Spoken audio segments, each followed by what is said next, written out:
I will now reconvene the regular City Council meeting closed session. City Attorney Funk, will you please report the closed session action? Good evening, Mayor, Mayor Pro Tem, and members of the public. The City Council tonight convened in closed session and addressed all matters on the closed session agenda. There is no reportable action tonight. That concludes my report. Okay. Before we begin the regular City Council meeting open session, I would like to remind members of the audience that anyone wishing to speak during public comment must obtain a number card from the city clerk. If you did not obtain a number and wish to speak, please proceed to the back of the room and city staff will issue you a number card. Lining up during public comment will not be permitted, and each speaker should remain in their seat until their number is called. The time clock will begin when you begin your comments. I will now call to order the regular City Council meeting open session. City Clerk Duarte will please take the roll call. Yes, Mayor. Councilmember Frometa? Present. Councilmember Ortiz? Present. Councilmember Pemberton? Present. Mayor Pro Tem Sosa? Present. And Mayor Trujillo. Present. The time is 6:35.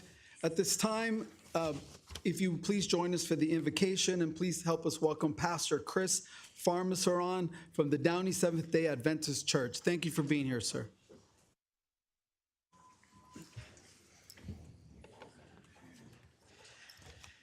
Let us pray. Lord, as we humbly gather together here at City Hall, we seek your wisdom. Guide us, Lord, as we discuss and deliberate over the agenda, the issues pertaining to our city. Give us wisdom and understanding and clarity to move forward. May we also have courage and compassion. May we be faithful stewards and responsible and diligent. Be with the various departments that make up this wonderful city. Be with our first responders who protect us. Be with our families, and may we work together as one entity, united in all that we do and decide here today. Amen. Amen. Thank you. And now, for the flag salute, we would like to invite Boy Scout Troop 441. Please come forward.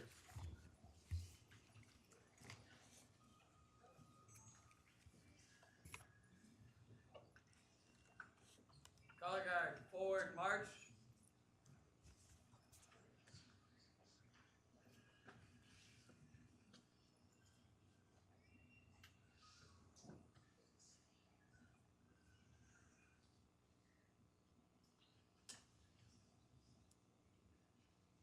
Color guard, hold. Audience, please join me in the Pledge of Allegiance. I pledge allegiance To the flag of the United States of America and to the republic for which it stands, one nation, under God, indivisible, with liberty and justice for all. Color guard, retreat.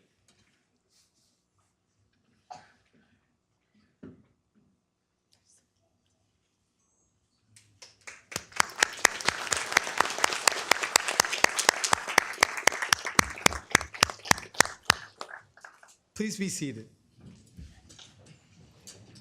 So I've been advised tonight that our congressman, our representative in Washington, D.C. is in attendance tonight for a special presentation. Congressman Garcia, are you here? Please come forward. Okay, just a minute. Let's see. Sure, why don't we at least start with council comments. We have a big agenda today. It's a special night for us in many respects, but I see the congressman now, so we'll go ahead and continue with his presentation. Good evening, sir.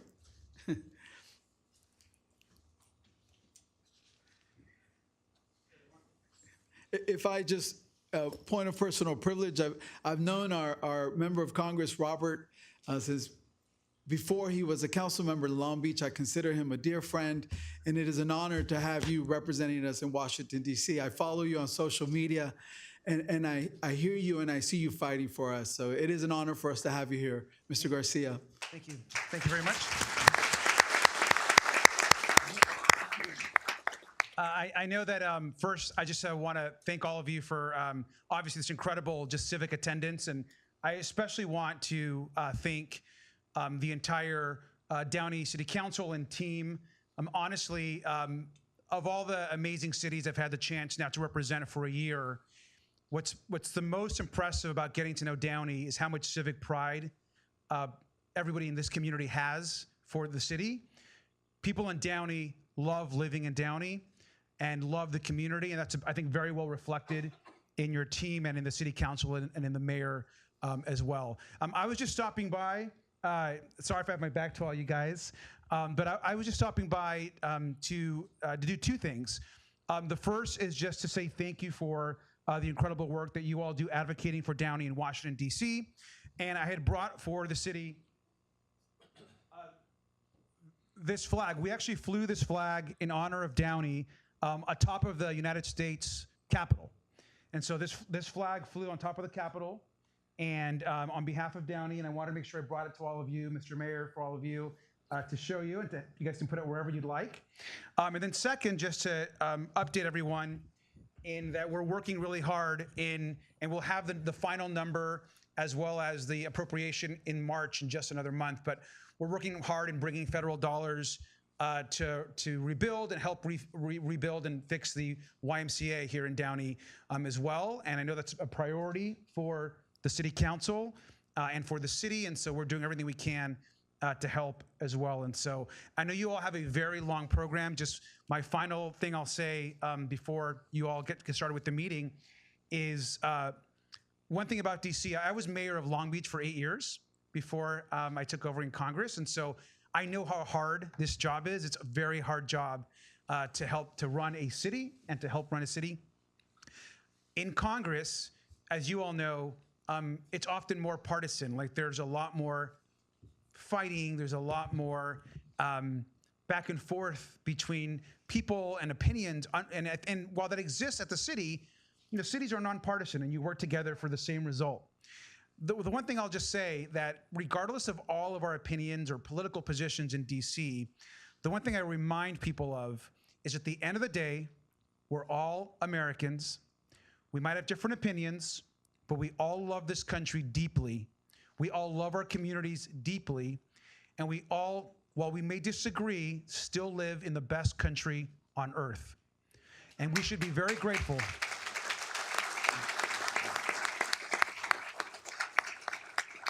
And we should be very grateful that we live in a country with a strong democracy and freedoms, and the freedoms to make decisions for our families and for the people that we love. And a big part of that freedom is being able to have robust debate about the things that we believe in. And so I have very strong opinions about things, and I'm sure a lot of you do as well. And it's okay to disagree sometimes, but just remember that we all still love our country and our community, and we're all trying our best every single day, as is your city council here, who are all working hard, and they disagree sometimes too, I've noticed. But that's okay. I know you're all working really hard for the betterment of Downey. It's an honor to represent all of you. I hope we'll continue to get to know each other. I'm here all the time. In fact, I think I'll be here tomorrow for some visits as well. And I just want to present this to you. So thanks very much. Big hand for our congressman.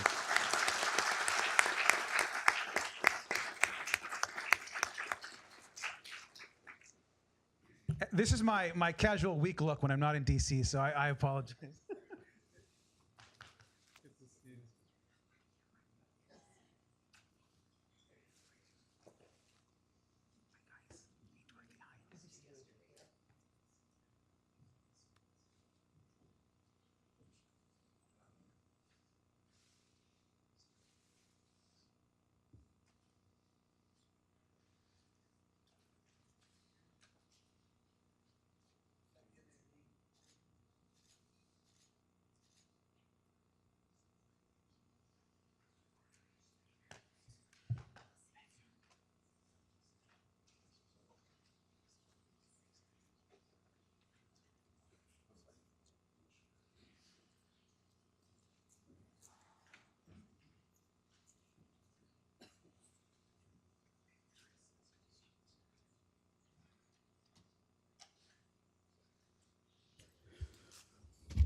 Very well. Continuing with our agenda tonight, this is a special night for me. I feel like it's my kickoff with people I get to recognize. And one of the people at the top of the list was a young lady who I met when she was a kindergarten student. And so we're going to get to the recognitions, but first we're going to do the city council member announcements. But I know many of you are here for the presentations of our Rose Float. Downey's royalty, the queens are here, so just be patient with us as we get through the business part of it. But tonight is a big night of celebration for the city, and we have some hot topics that we're going to discuss as a community and have some good, respectful discussions. But at this time, we'll do the city council member announcements and request for future agenda items and conference meeting reports. I'll start to the right with Mayor Pro Tem Hector Sosa. Thank you, Mayor. Good evening, everybody. It's good to see a packed house here. Civic engagement is 100% the way to go.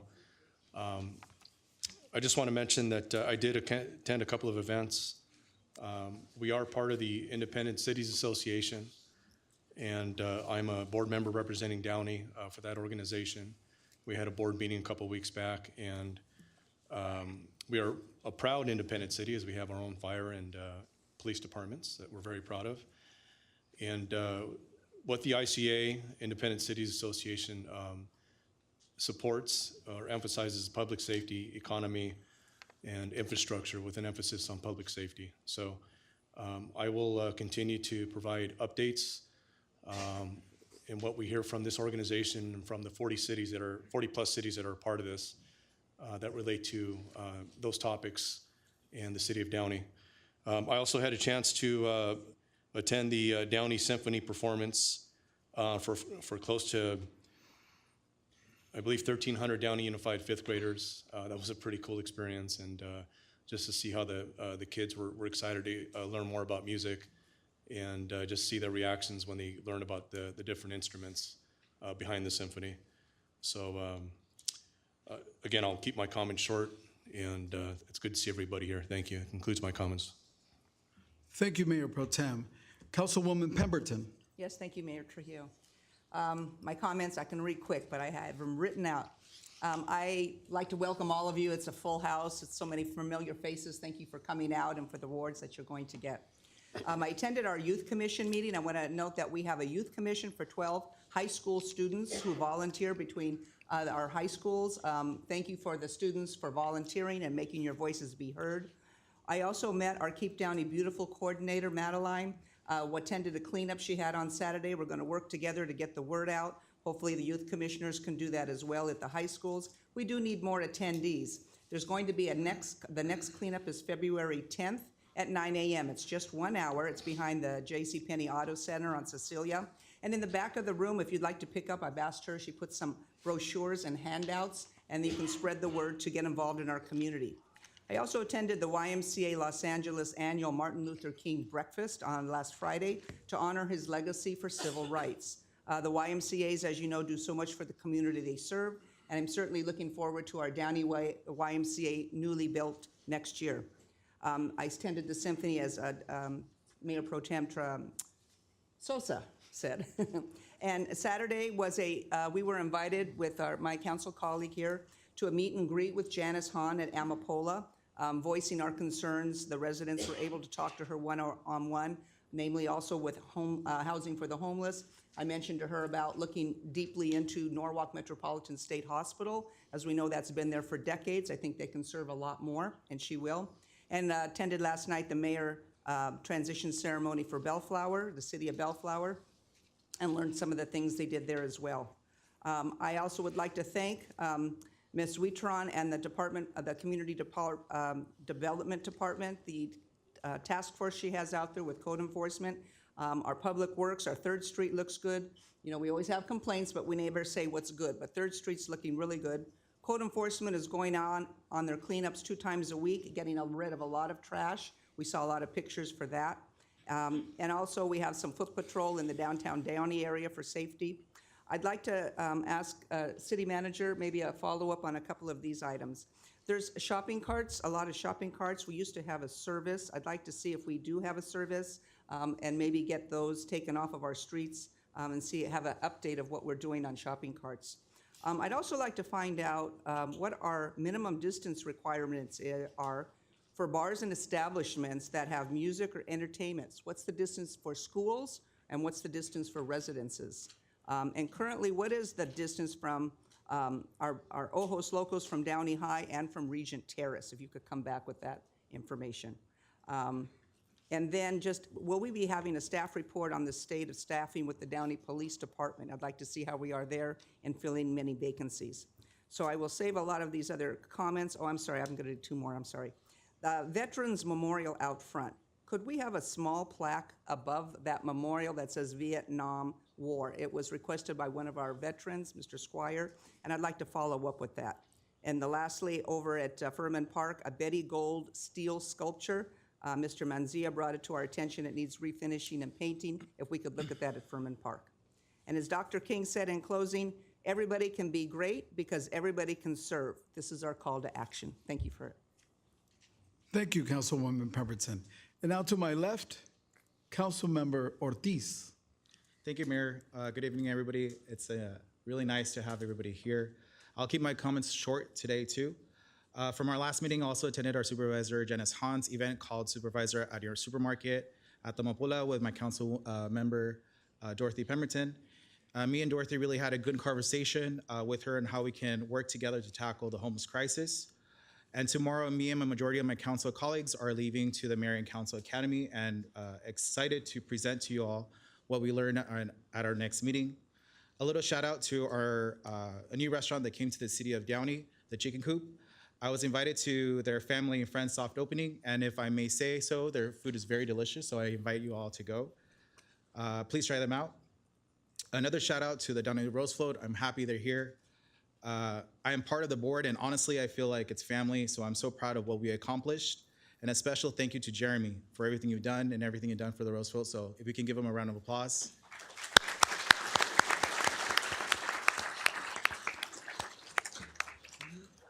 And lastly, I would like to congratulate both Lupita and David, who I know for a while.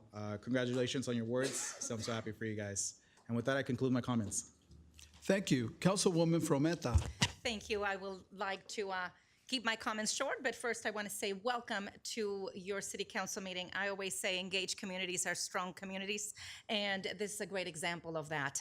Thank you for joining us. Really quick, I would like to recognize all of you are VIPs, but we also have members in our community that serve in various boards and commissions. And I would like to highlight that importance. I know we will be introducing or getting some of those community members into their official positions a little bit later on. But I would like to acknowledge my planning commissioner, Ms. Carriuba, who is back there. Also, of course, the Executive Director of our Chamber of Commerce, Michael Calvert, is in the audience tonight. Thank you for joining us. And I know we have a packed agenda. I will keep my comments brief. Once again, thank you, Rose Float Association. Thank you, Jeremy. Thank you, Kelly Roberts. Thank you, all of you that are standing by that wall. You continue to make our city proud. And Kelly, I know I've talked to you numerous times about your 5 decades of involvement. I think you might have been 5 years old when you started. But thank you for continuing to make our Downey proud on January 1st down Colorado Boulevard. And your team, and of course, President Clifton, who I believe is here, thank you, thank you, thank you. You are what makes Downey special. I want to very quickly report, I am the chair of the Public Safety Policy Committee for the League of California Cities, and the League represents 480 cities up and down the state of California. And just last week, we had our kickoff meeting for the 2024 legislative priorities. And as you know, I have been a very strong advocate and a very strong supporter of reforming Proposition 47. We want to avoid the days of mass incarceration. We do need to take a hard look at what this is doing to our communities, particularly as we've seen a tremendous spike in retail theft. And so some of the legislative priorities that we will be working on, and as the chair of the Public Safety Policy Committee, I will continue to engage with our congressmen as well as our, of of course, Blanca Pacheco, who is our assembly member. Public safety is number one for our communities. And certainly the issue of fentanyl and fentanyl overdoses continues to climb across the state.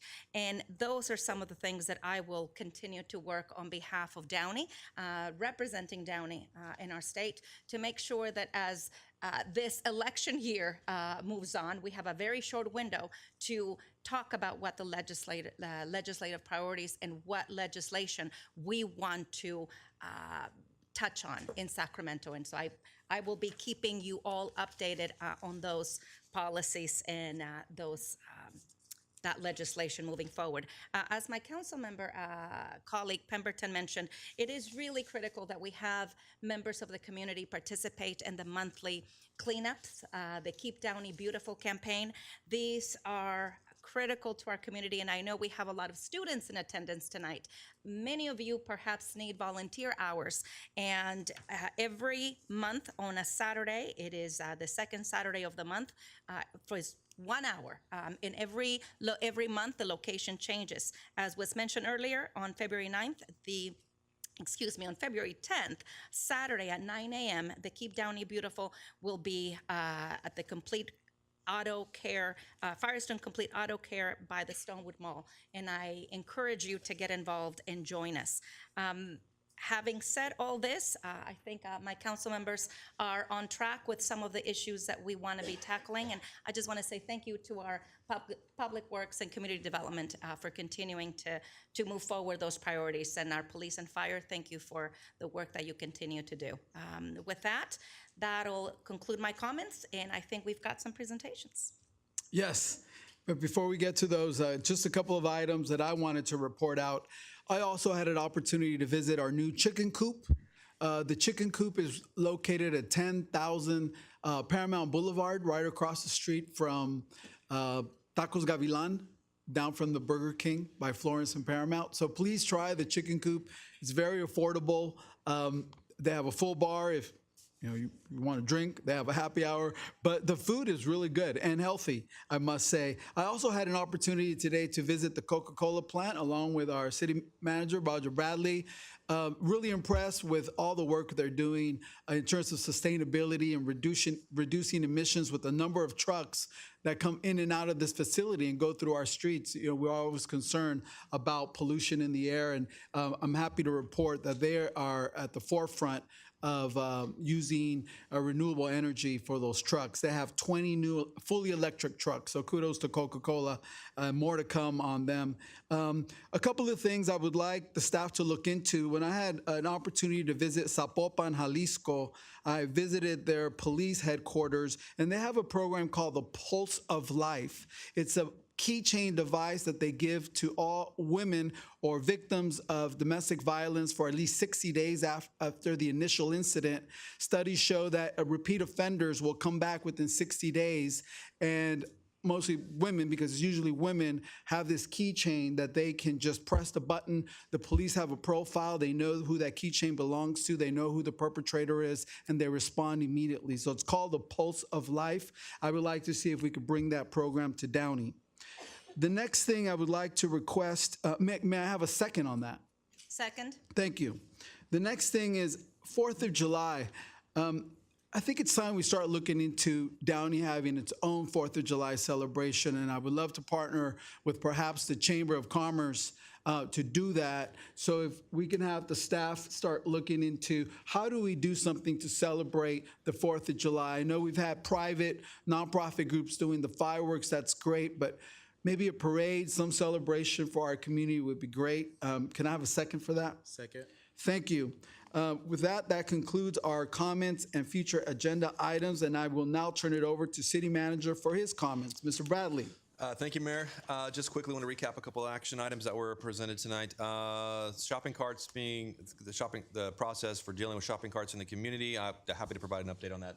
That's a staff action. We'll provide that for the council, no problem. Looking for a second on the request to work on minimum distance of bars and live entertainment venues from schools and residences, as well as how that impacts where those locals just data. We can provide that. That's not a problem. But would you like us to work on the minimum distance issue? Second. Yes. All right, thank you. We are actually working on an assessment of our police department. We're working on getting some proposals in to look at staffing issues and other things within the police department to make sure that we have adequate staff there, adequate enforcement. So that'll be coming forward. So we're already have that kind of underway, and we'll bring that to council here in the near future. Happy to work on that. Then the last two items, just get seconds on whether you'd like us to work on the adding Vietnam to the Veterans Memorial for Vietnam outside. We're happy to look at that, as well as updating the sculpture at FURMAN Park. Probably put those as action items in the next budget if council so desires. Yes, please, second. All right, thank you very much. That's all from staff. Excellent. Okay, I will now come down for presentations, and I invite the entire council down for every photo opportunity we have. Please join me at that time. We'll be ready.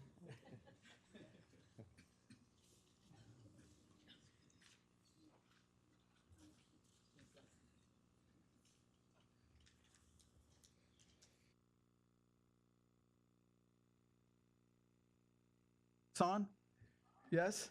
I taught 6 years at Miramonte Elementary, South Central. I moved here after I graduated college to be an elementary school teacher, and we had teachers' assistants. One of them was Marisol Esparza, and I still remember Marisol when we used to work together at Miramonte. And I found out that even though they were planning or already living in Downey, because Marisol was working at Miramonte, she enrolled her daughter, Lupita, at Miramonte. In kindergarten, we rotated students. So we had 3 kindergarten teachers. We were a team, and we would rotate the kids for different subjects. And in would walk in this this little kindergarten girl, and she was always dressed impeccably. Marisol, first and foremost, you've always been really fashion forward. And so it's no surprise that Lupita is who she is because of you, Marisol. I know that Lupita's, she's going to recognize you, but I also want to recognize you because Lupita, we would not have Lupita Infante if it wasn't for you, obviously. So I wanted to first start by recognizing you and thanking you and entrusting me with this young teacher with educating your child who was always so well-behaved. And Lupita was a star since kindergarten. She just always stood out. Guadalupe Infante Esparza, or Lupita Infante, as she is known, is internationally a known singer-songwriter from the city of Downey. Her grandfather was the legendary Mexican singer and actor Pedro Infante, whose career spanned the golden age of Mexican cinema. The extraordinary music talent has continued to run in his family, or her family, as is evident with Lupita's many accomplishments. She's been a finalist in the popular Mexican singing competition show La Voz and performed at the premier mariachi music festival, Mariachi USA. Her album La Serenata was nominated for a Grammy Award for Best Regional Mexican Music Album, and her song Dejaré was nominated for a Latin Grammy Award. Infante advocates for women's empowerment through her music, especially in the song Ya Ni Me Acuerdo. Lupita has extensive music training and holds a degree in ethnomusicology, which is the study of music of different cultures, from the University of California, Los Angeles. No booze, please, UCLA. Lupita continues not only to honor the legacy of her famous grandfather, but does so with grace.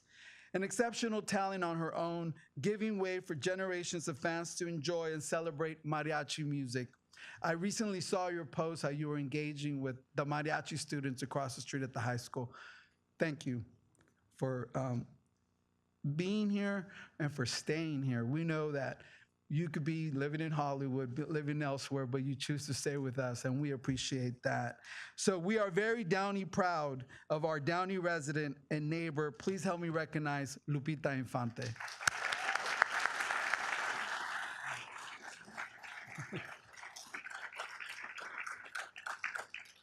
Lupita, we're going to present you with a little token of our appreciation, your own Downey pin.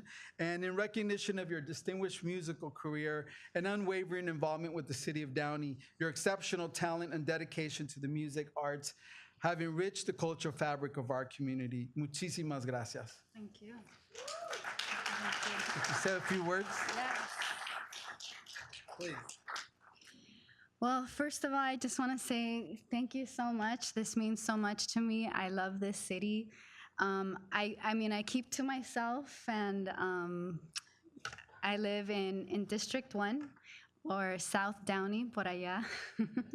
And eso.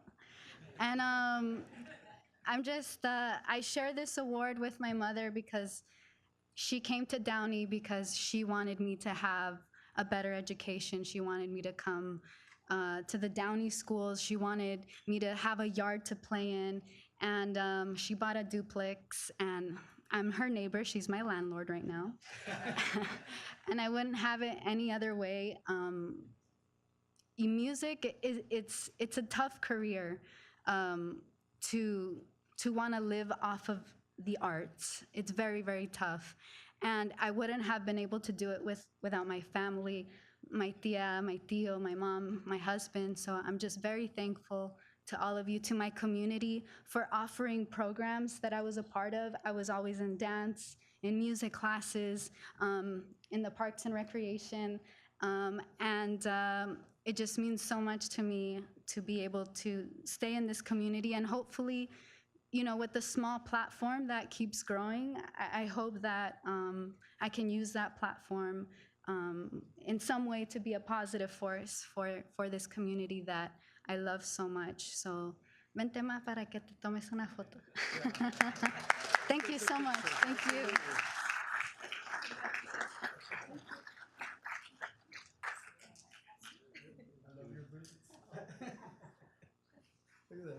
Se pusieron de acuerdo. No.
We also have a recognition from Congressmember Garcia's office. Julia Arce, please come forward. Lupita, one more recognition from our Congressmember.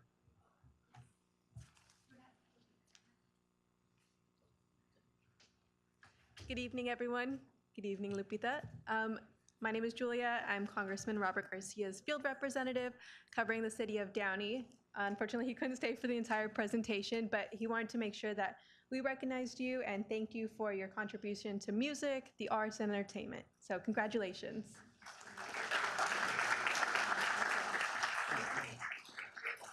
Thank you so much. Go ahead.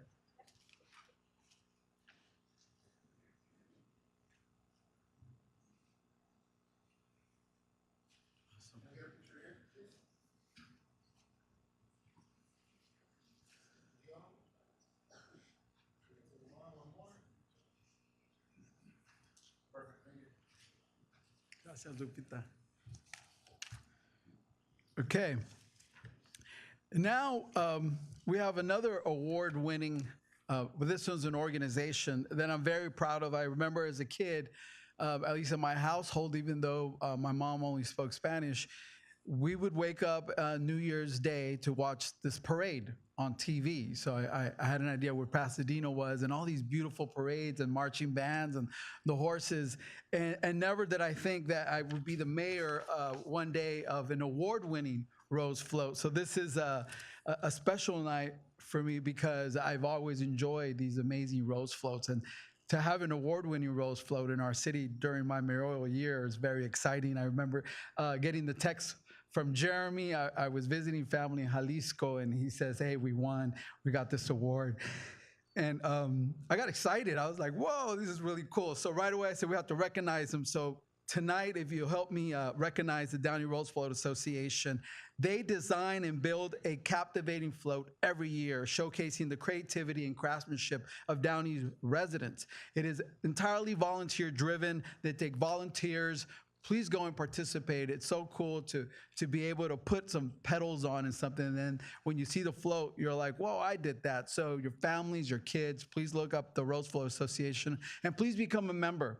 For $20, it'll help support the association and the amazing work they do. This year, the Downey Council, and I want to thank my colleagues for supporting us in making sure that Downey, as a city government, we put our money where our mouth is. We were able to help them with $30,000, and hopefully it'll be an ongoing contribution to sustain the float. It'll be up to our colleagues, but we wanted the float to know that we wanted to be partners, that we're thankful and appreciative for the amazing publicity they give our city worldwide. People will literally look up the float, where's Downey, and then they find us. So the float not only highlights the city's talents, but is a source of local pride while playing a vital role in demonstrating Downey's unique character, culture, and spirit. The Downey Rose Float Association is the winner this year of the Wrigley Legacy Award, and this was the 135th Tournament of Roses Parade. So our 2024 Downey Rose Float, the titled Rhythm of the Caribbean, was absolutely beautiful, and the judges thought so. They're winners, and they're here tonight. I'd like to call up Jeremy, our amazing president of the association, Jeremy Clifton. Please come up.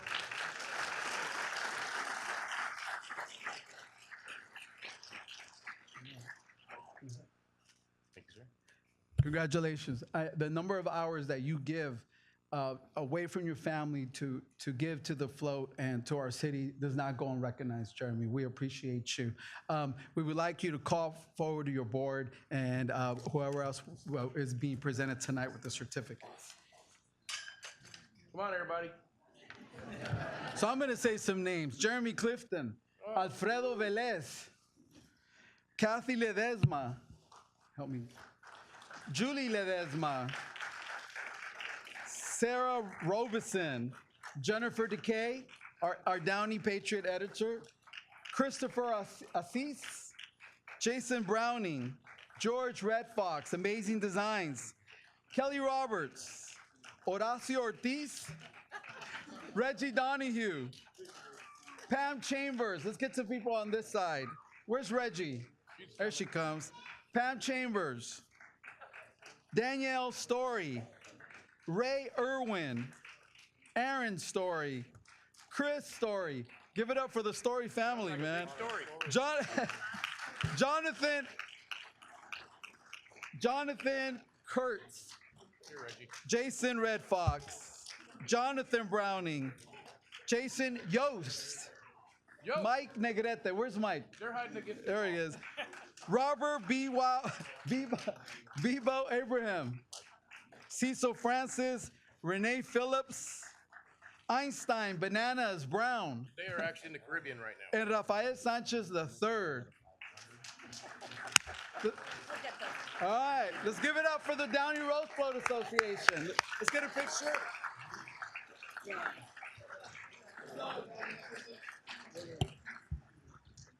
So before we take our picture, Jeremy, a few words, please.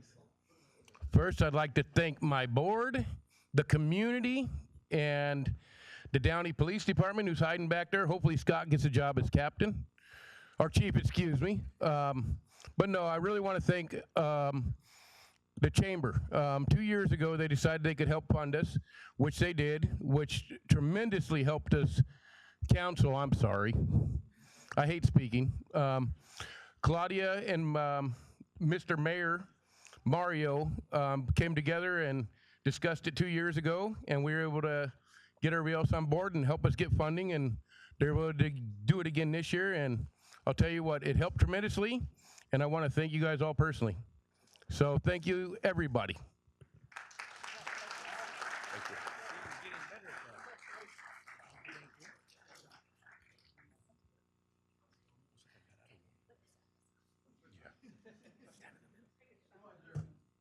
Get in there, Jeremy.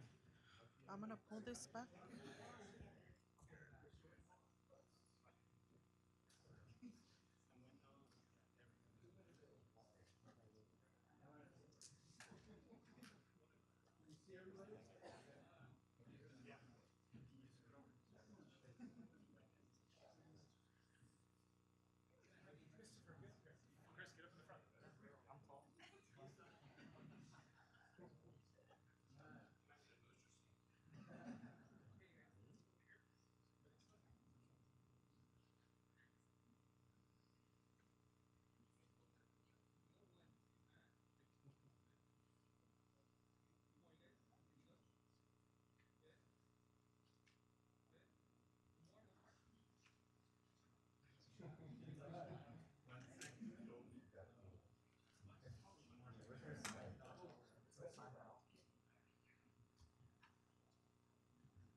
Thank you. Thank you, man. Thank you, Jennifer. Mr. Mayor? Yes. My board would like to present you with this. You can open it because Let's see. Oh, wow. Thank you so much. This is going to go in my office. All right. Thank you. Beautiful. Chief, where are you at? We'd like Yeah. you to get up here and receive this picture for the police department. Yeah. So please remember to support the Rose Float Association. Our concerts in the park, they do all the concessions and all funds go to build a float. So, and if you know any rich benefactors, people looking to give money to a great nonprofit, the Downey Rose Float Association, in all seriousness, could really use the money. So you're now going to hear about heroes. When I heard about this incident, I wanted us to recognize the amazing, I mean, it's work, but they're truly heroes. I want to call up Fire Chief Dean Herlock to tell you about this incident, and then we will recognize certain individuals that were involved. Chief, our own Fire Chief, Dan Herlock. Thank you. On October 25th, 2023, Downey High School hosted Millikan High School for a baseball game. During the course of the baseball game, one of the umpires collapsed on the field and became unconscious. He suffered a cardiac arrest and a respiratory arrest. Fortunately, there were citizens there, bystanders who were watching the game, who were trained in CPR, trained in how to administer an AED, who quickly sprung into action, started doing CPR on the baseball field, connected an AED to the umpire, delivered a shock on the field. 911 was called. Our fire department responded, took over patient care from what had been already done, started an IV, connected their defibrillator and their monitor, heart monitor, administered cardiac arrest drugs, loaded the patient up into the back of the ambulance, and on the way to the hospital, the patient started talking and was alert and oriented by the time they got to the hospital. So this is a great accomplishment for and a great testament to how important community CPR is and community AED, and for our community and the citizens to learn those skills. So tonight we're going to recognize, hopefully everybody's here. I'm not sure if everybody is here, but I'm going to call your names, and if you please come forward and receive a certificate, that would be great. Bystanders who initiated CPR were off-duty fire captain Walter Patton from the Santa Monica Fire Department.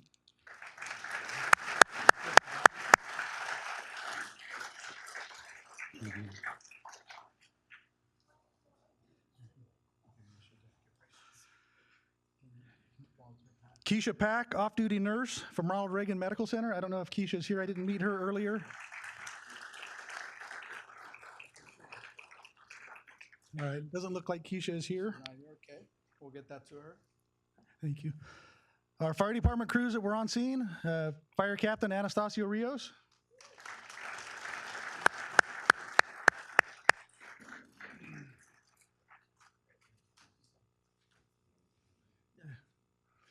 Fire Engineer Timothy Clark.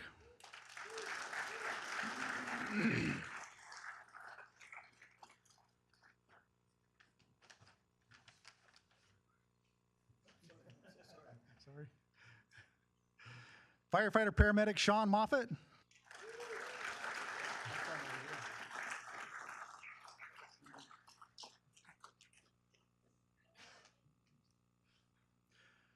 Firefighter Paramedic David Molina.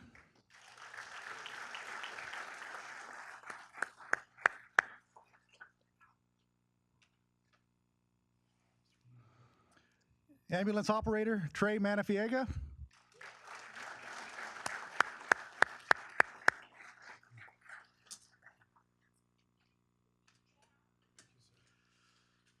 And Ambulance Operator Samantha Finney, who couldn't make it tonight. Also, there were several other bystanders that were on scene that Mayor Trujillo is going to announce and bring forward. Yes, so we have a representative. I'm going to call upon Downey High School Assistant Principal Golden Fowler to assist with the the Downey Unified District staff, student, parent certificates.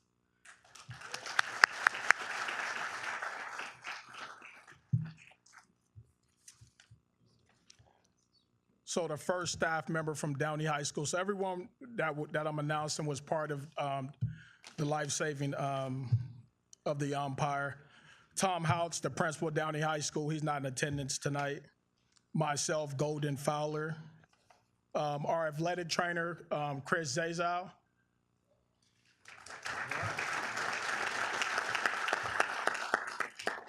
And Coach Zazal runs our sports medicine classroom, which he has advanced sports med and he has intro sports meds. And in that class, he teaches students AED training as well as CPR training.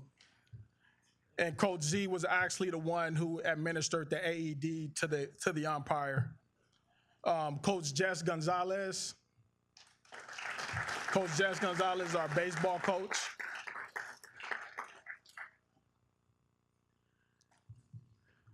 Sam Torres, another one of our baseball coaches. Is he? He's here.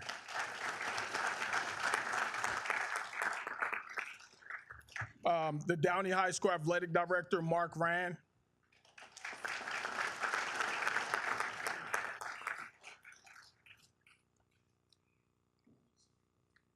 One of our safety officers, he's not here, is Kenyon Bracy. He's not here tonight. Next, Isaac Delgadillo, one of our sports med students.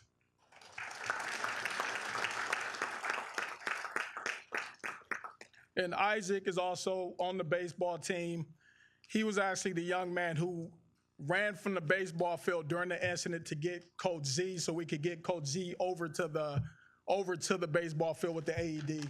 He had the wherewithal to know where the AED was from training from Coach Z and got Coach Z and got him over to the baseball field.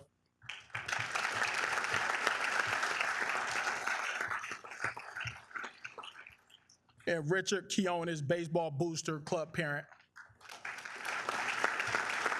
Thank you. Thank you.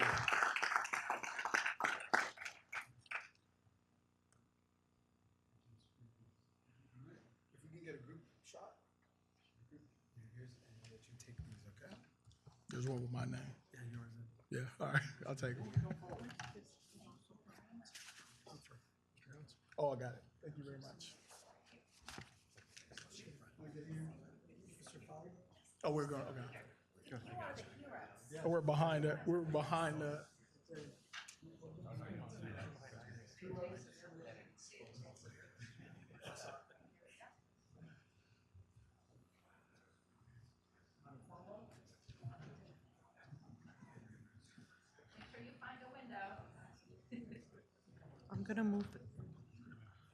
I'm gonna move the specs.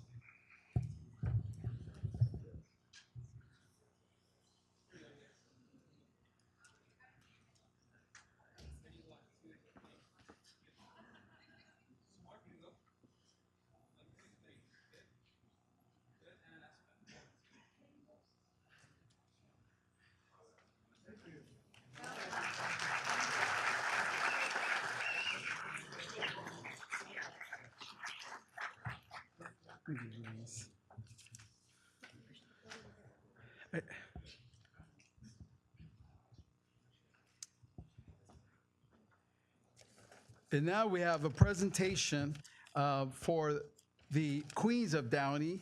We have our own royalty, if you will, and you see these young ladies everywhere.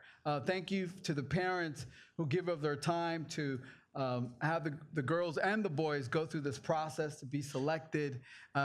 We know it could be very challenging, and they do such a great job of representing us at like every event. So personal thanks from me and my family. To assist us in pinning our Downey court, I'm going to call upon Jennifer Decay, the editor of the Downey Patriot and former, where is Jennifer? Reggie Donahue. Oh, Reggie, you switched it on me. They wrote, Reggie Donahue.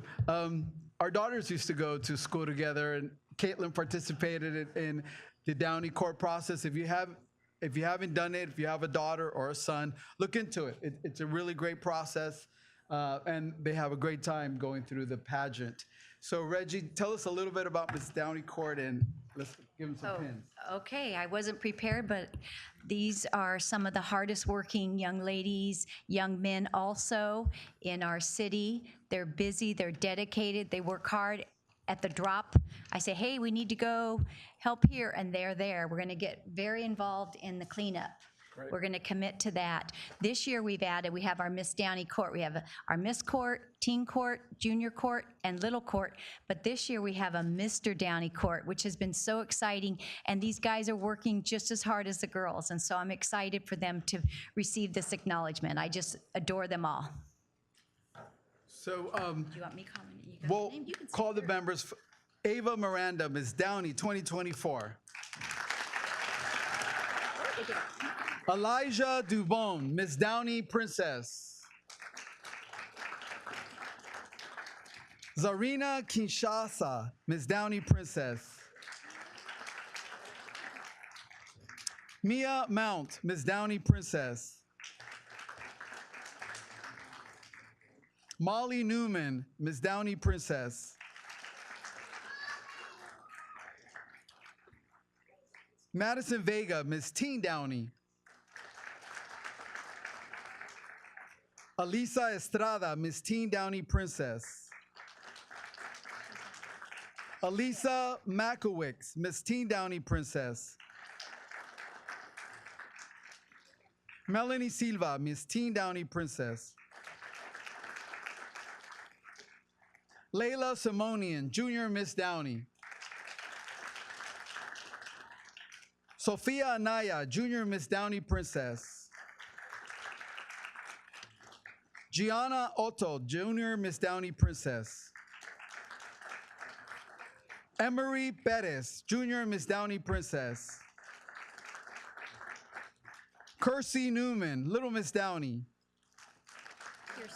Aubrey Cedillo, Little Miss Downey. It's adorable. Erica Estrada, Little Miss Downey Princess. Sam Serafine, Mr. Downey. Constantinos Politis, Mr. Teen Downey. Carmelo Jones, Junior Mr. Downey. And Hunter Wolf, Little Mr. Downey, please come forward.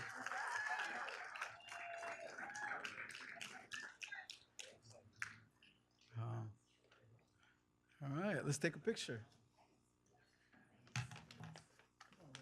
Okay.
Yeah, it's done.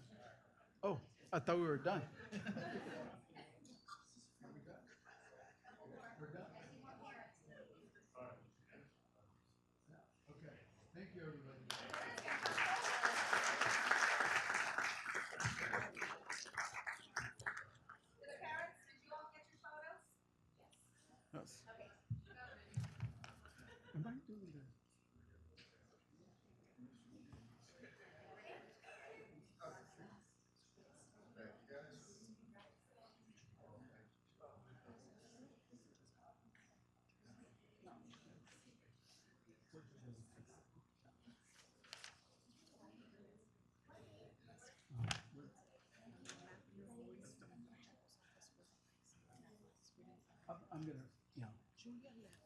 Okay. We also have certificates of recognition for some of our heroes that were recognized today from the California State Legislator, Blanca Pacheco, and they also have a certificate for the Downey Rose Float Association from Congressmember Garcia, so I'm going to give this to Jeremy.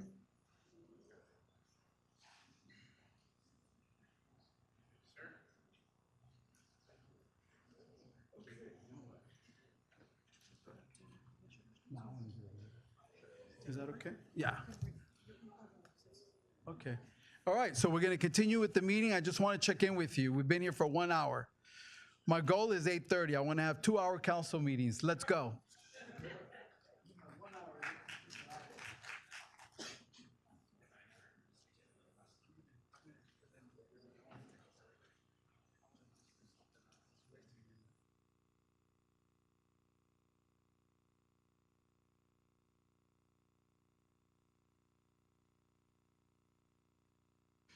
Okay, so now the moment you've all been waiting for, public comment.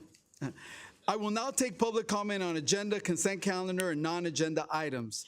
If you did not receive a number card and wish to speak, please proceed to the back of the room to be issued a number card by city staff. Before we begin the public comment period, I would like to remind members of the audience that the city's meeting rules contained in the Downey Municipal Code prohibit any conduct that disrupts, disturbs, or interferes with the orderly conduct of the meeting. Copies of the meeting rules are located in the back of the chambers. Members of the audience and speakers who violate these rules and cause a disruption will receive 1 warning and then may be removed from the meeting. They may also result in an administrative fine under the Municipal Code or citation for a misdemeanor under Penal Code Section 403. The City Council acknowledges the right of the public to address issues that are within the city's jurisdiction and invites the public to do so during the City Council meeting. However, this right must be balanced with the need of the City Council to conduct public business in a fair and efficient manner, free from disruptions or disturbances. We expect that everyone who participates in today's meeting, from the members of the council here on the dais to staff to the members of the public in attendance, do so with respect and dignity. Please refrain from using profanity, name-calling, or behaving in a way that disrupts this meeting. This includes yelling, whistling, booing, screaming, and any other outburst that disrupts or disturbs the meeting. Any conduct that interferes with or disrupts persons who are addressing council. Any conduct that interferes with or disrupts council members while they're speaking, and any other conduct that disrupts, disturbs, or interferes with the orderly conduct of the meeting. Attacks of personal nature on city staff or city council members that have no connection to agenda items or non-agenda items. I remind speakers that your comments must be addressed to me directly and not to any other council member, city staff, or the audience. City Clerk Duarte, did we receive any written public comment to be incorporated into the record? Yes, Mayor, we received 3 written public comments, one from Sergio Campos. He's a Northwest Downey Angels coach. He commented in support of the installation of lights at FURMAN Park. Ms. Cohen, resident, commented in opposition to the installation of lights at FURMAN Park. And Jesse Cervantes, resident, commented in support of the installation of lights at FURMAN Park.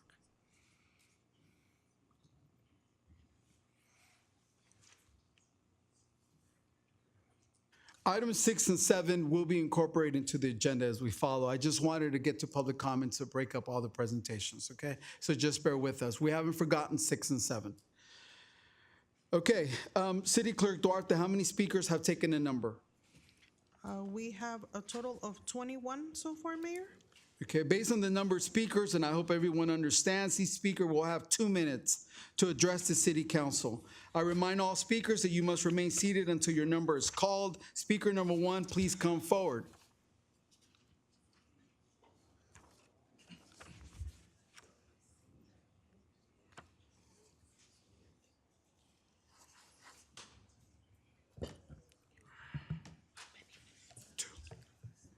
He who wears the military order of the Purple Heart has given of his blood in the defense of his homeland and shall forever be revered by his fellow countrymen. George Washington said this over 200 years ago. There is another man who gave his blood about 2,000 years ago. This poem is entitled The Blood of Jesus. When the soldiers placed a crown of thorns upon the head of Jesus and forced them into place, Jesus' blood flowed slowly down his face, the face of Jesus. When the soldiers brought a whip down and around the body of Jesus, Jesus' blood flowed slowly down the body of Jesus. When the soldiers drove the nails into place in the hands and feet of Jesus, Jesus' blood flowed slowly down his cross, the cross of Jesus. When a soldier thrust a spear into the heart of Jesus, Jesus' blood poured out like a waterfall from the heart of Jesus. And Jesus' blood still covers the world like an ocean by the Spirit of Jesus, the Holy Spirit of God. Great movies are available at salemnow.com.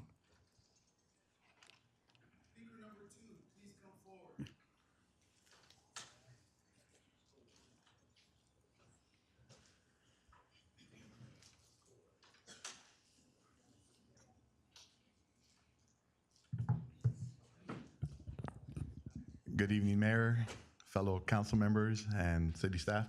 I want to give a quick history about Northwest Downey Little League. Northwest Downey Little League was founded in 1957. I was a former president for 5 years, and when I started Northwest Downey Little League, we started with 150 kids, 25 challengers. Those are kids with special needs. During my tenure, we increased to a total of 500 kids, 400 regular sports, and 100 challengers. We become a pillar in the community. We don't just ask for money from the city of Downey, but we give back. In the last couple of years, we've given over 200 turkeys to the PTA Helps Desk and also to the First Christian Church of Downey, as well as over almost 2,000 toys.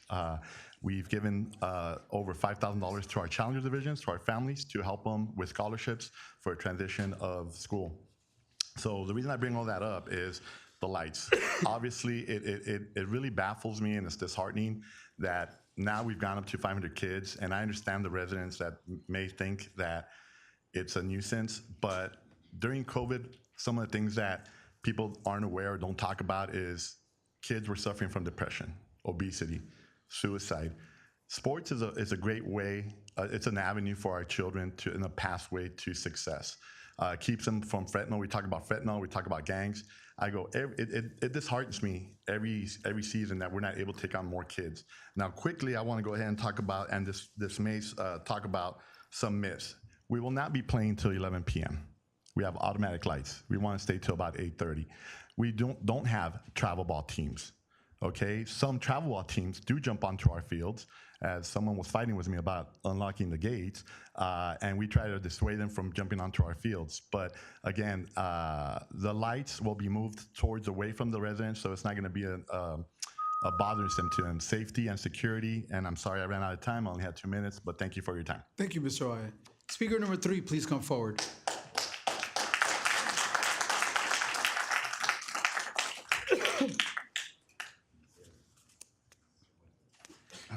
Hi, good evening, everyone. I wanted to thank the City Council, first and foremost, for approving the lights at FURMAN Park. Mayor Trujillo, congratulations and thank you for being proactive and reaching out to us as opposed to us reaching out to you. Claudia, thank you very much for the work you did for us last year, adjusting the irrigation system and the long needed manicure. Thank you very much. And really putting this together. Thank you. Hector and Horacio, Northwest Downey, I'm on the board. We look forward to working with you guys. You guys are always welcome at our place. Dorothy, I got a chance to meet you on the campaign trail when I was working with Ernie. District 3, my district where I live at. As a player agent of Northwest Downey Little League, I am responsible for registering pretty much every kid there. I do the registration online. We sell out in a matter of hours, literally 16, 17 hours, we're done. We don't even take any more kids on the wait list because we don't want to give any false hope. We're turning a lot of kids away, hundreds of kids away. You know, city of Downey, surrounding cities, but we're turning a lot of kids away. I've been at the park late at night and see how pitch black it is. We have caught drug addicts, transients, hoodlums, roaming the night, hiding in the bushes, you know, videotaping our kids, videotaping women, you know, walking. It's just the lights would help, right? I've seen friends of mine, including my own sister, that have a small business here on Florence Avenue, Ocomadre Candles, and you know, I see a lot of businesses on Florence that have been struggling. You know, bringing in lights, I believe, will stimulate the economy, bringing in people from outside the region, you know, to get to know Downey. Lights is a great thing. You know, it's the city's dead. We need to do something at this park. It's much needed. I support the lights 100%. Thank you very much. Thank you. Speaker number 4.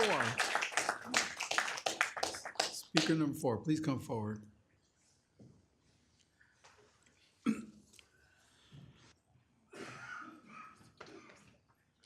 Hello, my name is Jeff McCack, and I'm here to talk about the lights.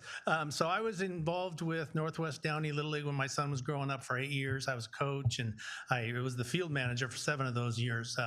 I actually was on the Parks and Rec Commission and the Planning Commission during that time. I worked with Ron Yashiki in Public Works and Jim Jarrett in the city manager. One of the things that I did was I had the city stop taking down the home run fences. It cost the city money every year to take it down, then store it, and then Little League had to wait for it to come back out, be put in, installed, and we were always having to chase different sports off the field. So that stopped that. So I'm just bringing these things up because I'm pro Northwest Downey Little League. I'm a baseball fanatic. I live right by the field. I've been there for 22 years. The other thing that I spearheaded was getting the snack shack built to the condition it is now. It was a dilapidated, very small, deteriorating building. The city offered no money. We raised all the money and had it rebuilt through the funds through Northwest Downey Little League. So we were very involved. But I'm against the lights because of parking.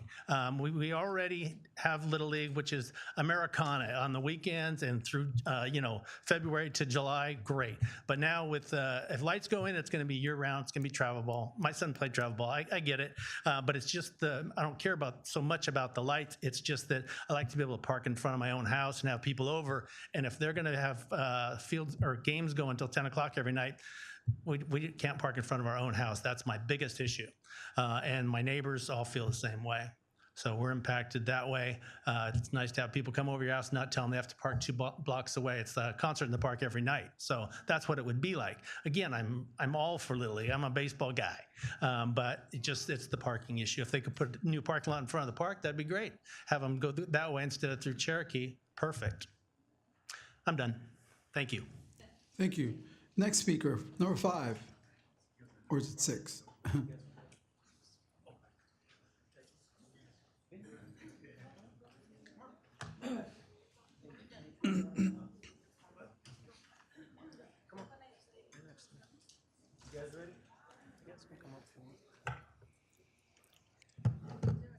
Hello, my name is Jonathan, Downey resident since 2012.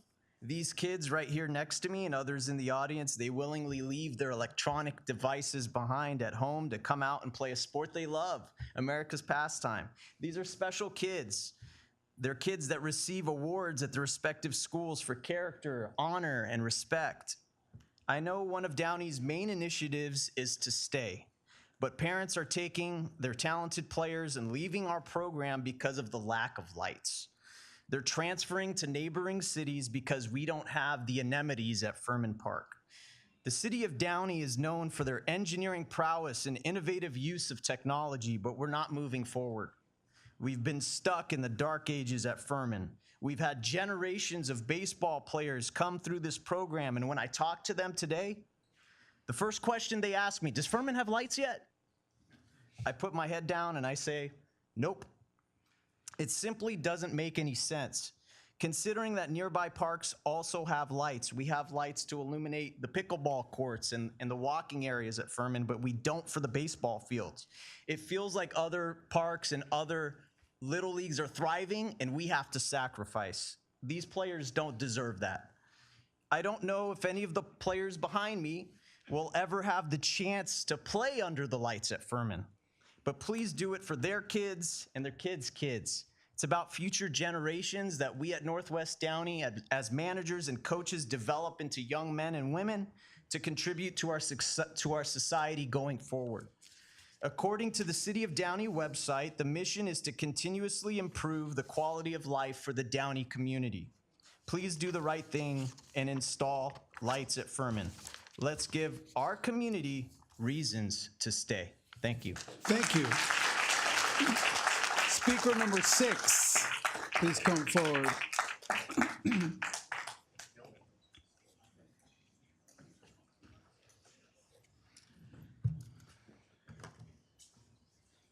Hello.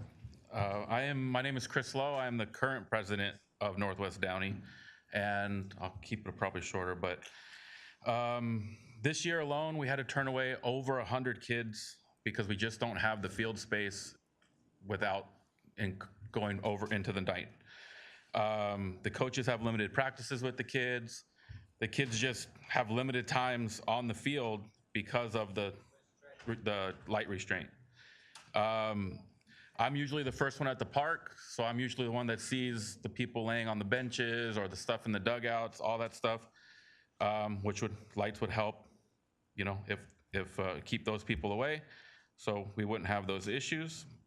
I do think there's some miscommunication on the lights themselves.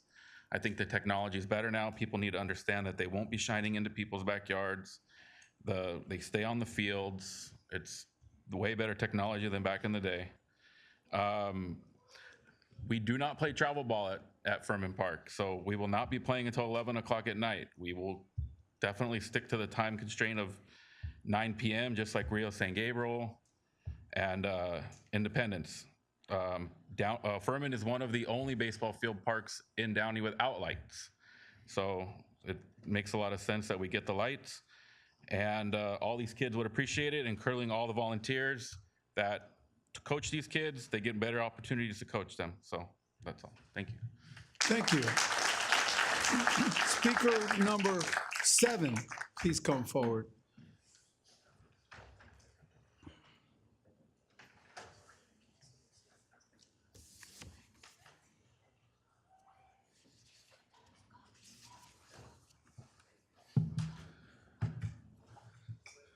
Good evening, Mayor. Good evening, Councilman, Councilwoman. Ms. Dorothy, I apologize. Like the night of elections, we spoke. You said yourself, you did not notice how dark the park was at night. And I brought a couple points to you. As a law enforcement officer for working for this great city of Los Angeles, I've seen the dramatic changes of putting lights in parks, helping the youth and the community itself. I coached in the inner city parks, also seeing the difference at Harvard Park, the difference of before it was a strong stronghold for gang members there, knowing that there was no lights, using the cover of darkness to be able to perceive from officers, everything else.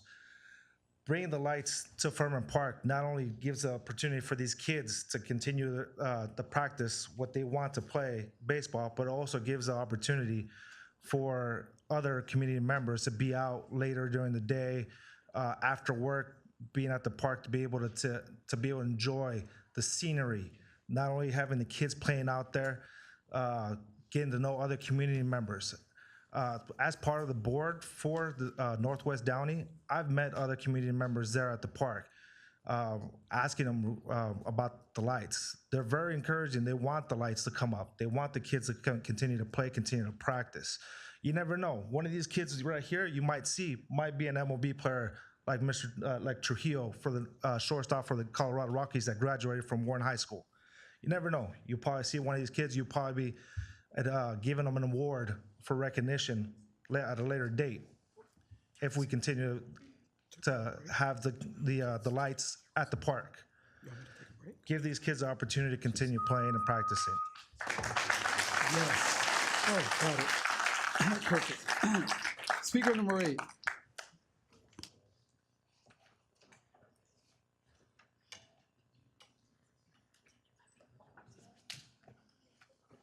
Good evening.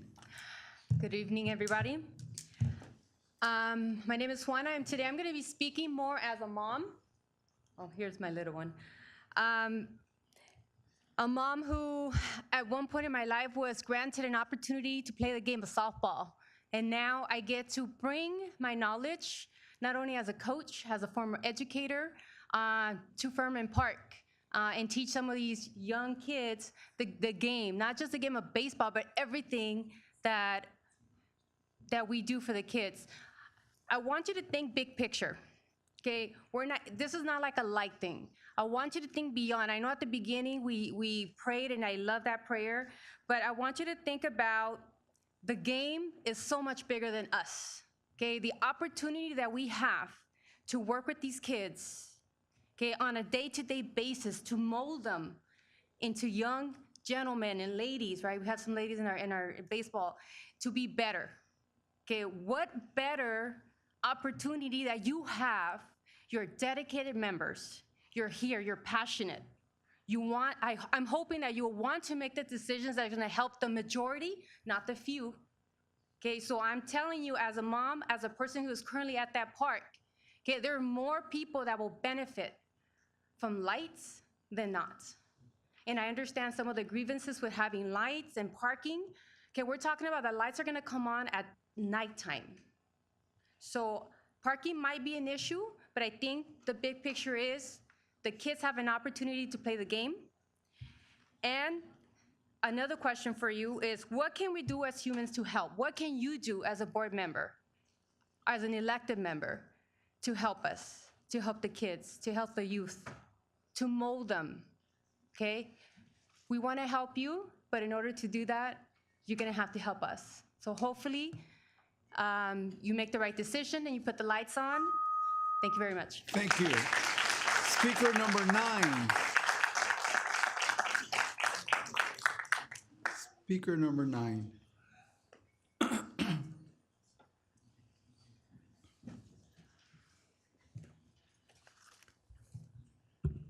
All right, a little change of pace. Too many fastballs coming in here tonight. I'm sitting on the curve. Stay Gallery.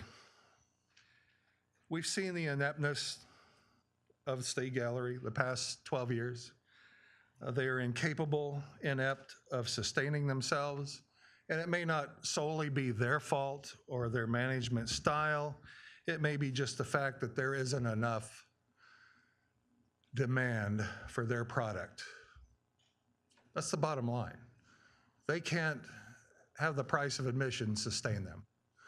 But on the other hand, we have Janice Hahn and Anthony Rendon going to put a arts and culture center over here in Southgate. And they're spending at least so far $124 million on it. So for artists and people like that to have a safe space, they'll be able to go there. So we don't need to fund State Gallery. Why should State Gallery be funded if they can't compete with that? Or are they going to be in direct competition with the LA County? Besides, people don't go to State Gallery because they don't agree with their values. They're progressive, godless, soulless. They are extremists. They are threats to our democracy. They are Jewish haters. You heard that the other night in here. You heard that. They can't sustain themselves, and they should not be funded, and you should not be bailing them out. It's time to cut them off.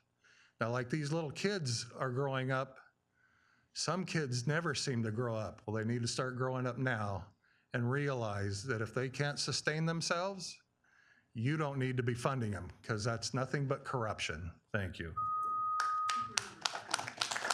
Speaker number 10, please come forward.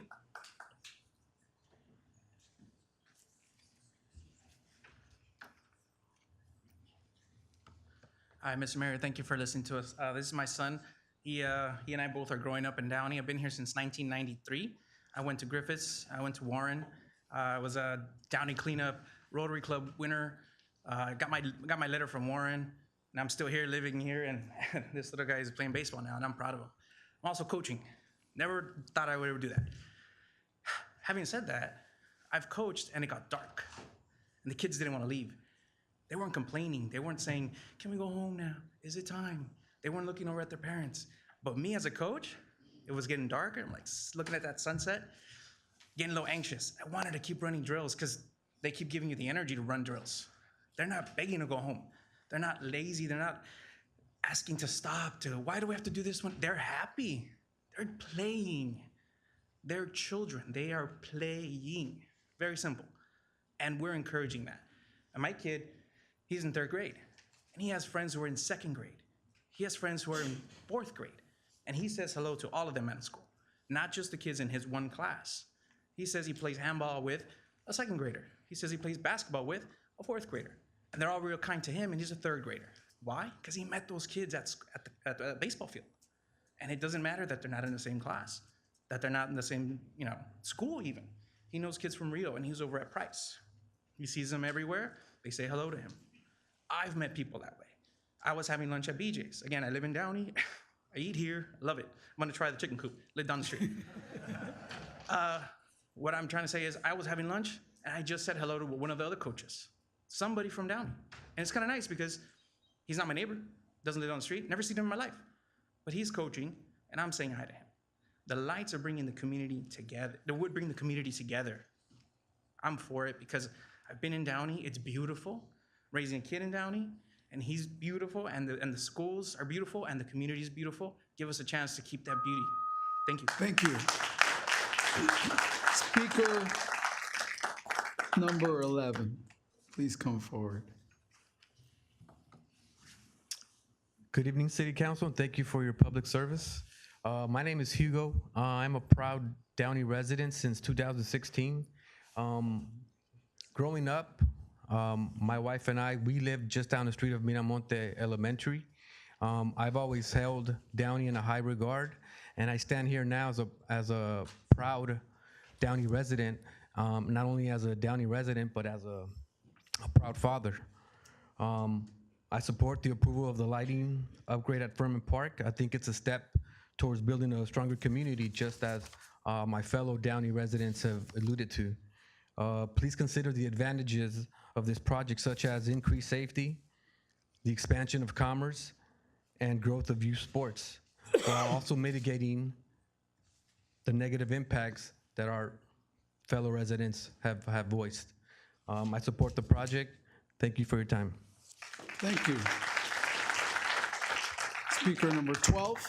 Speaker number 12.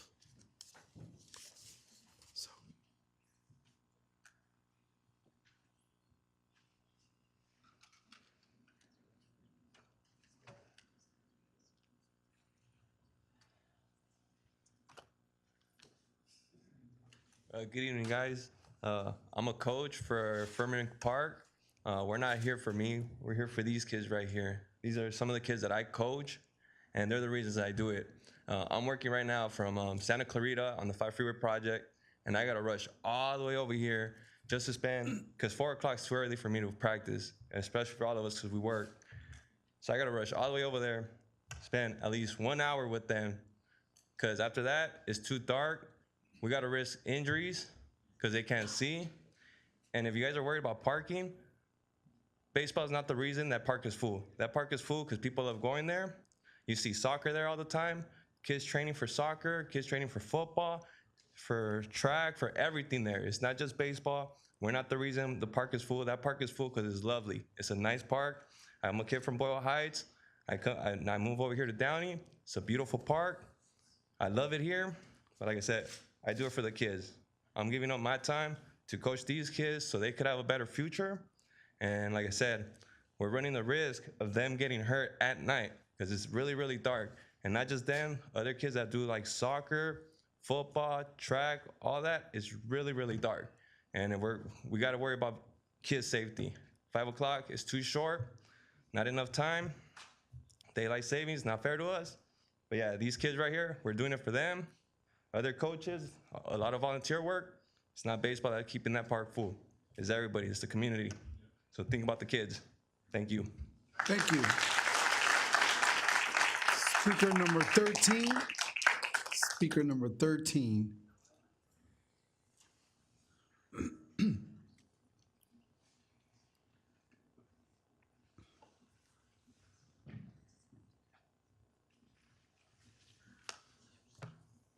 Good evening, Mayor Trujillo and City Council members. My name is Maria Ramirez, and I live behind the park on Wiley Brook Avenue. I am opposed to having lights installed at Furman Park. I think Little League is great for the community residents, and my son played for Little League.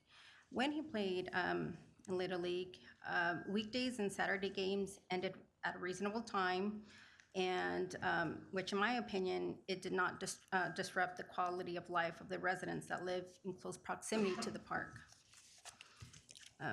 For the past couple of years, or most recently, games have been played almost year-round, including Sundays, and it includes travel ball. The lack of parking, blocked driveways, and an increase in noise level has become a nuisance.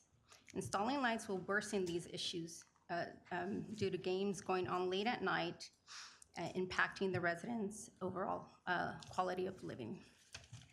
Thank you. Thank you. Speaker number 14.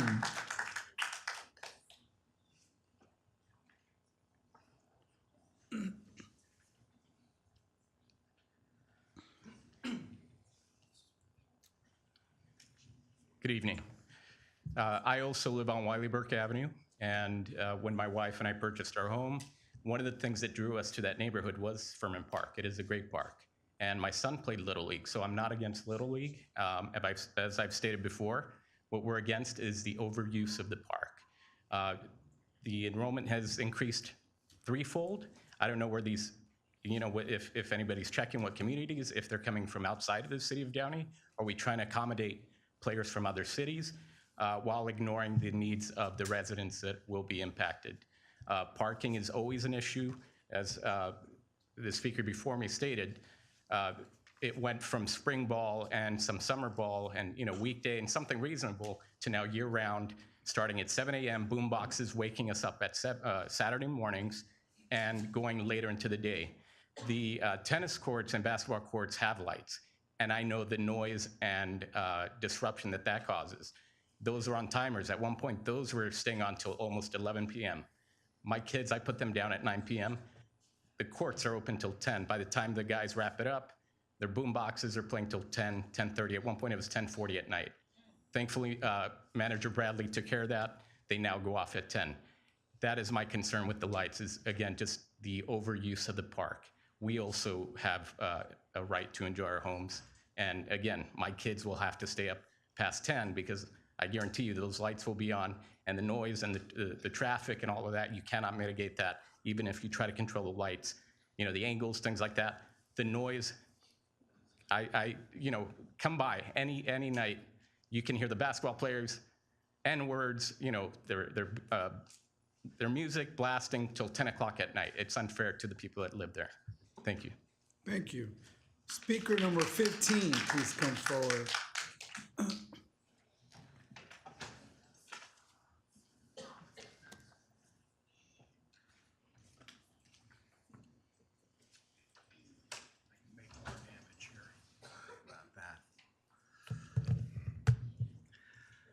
Good evening, Mr. Mayor. Good evening. City Council and city officials. In congratulating the Downey Rose Float's accomplishment, it sure is a lot easier in a recording studio, trust me. I would like to point out we got a call from Michigan saying, I just saw the Downey Rose Float go by and it was beautiful. And so I congratulate the Downey Rose Float Association for branding the city of Downey in such a fantastic way, not only across the nation, but around the world. But for those who don't know me, my name is Roger Miller, and I'm a local filmmaker, and I'm really here to talk about the Downey Then and Now video series. This series is independently staffed and funded. This independence gives all the positive things said about Downey the added credibility of clearly not being bought and paid for. I want to thank my fellow Downey Historical Society board members for their help in making this series powerful. And this video series is what I call nonprofit edutainment. The idea is to jog memories for people above a certain age and bring surprises to people below a certain age. If you spot a person, place, or thing here in town that you think needs to be a part of this series, please forward those ideas to the Downey Historical Society. For as long as we have ideas and moral support, we will have a video series that strengthens connections to the city I'm so proud to have grown up in. Thank you. Thank you, Roger. Speaker number 16. 16.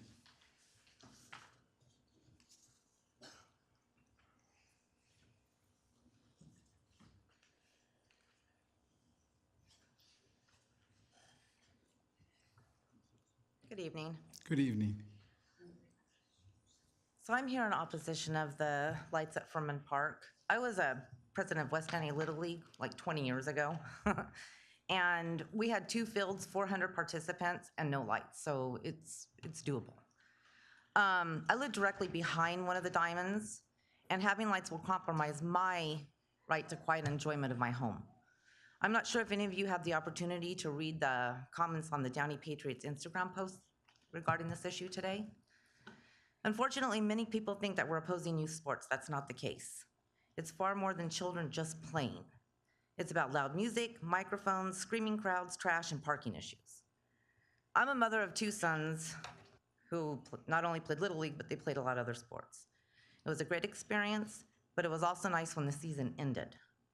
The same is true in this case, but having lights it'll be like a never-ending season for the residents. Thank you. Thank you. Speaker number 17. Please come forward.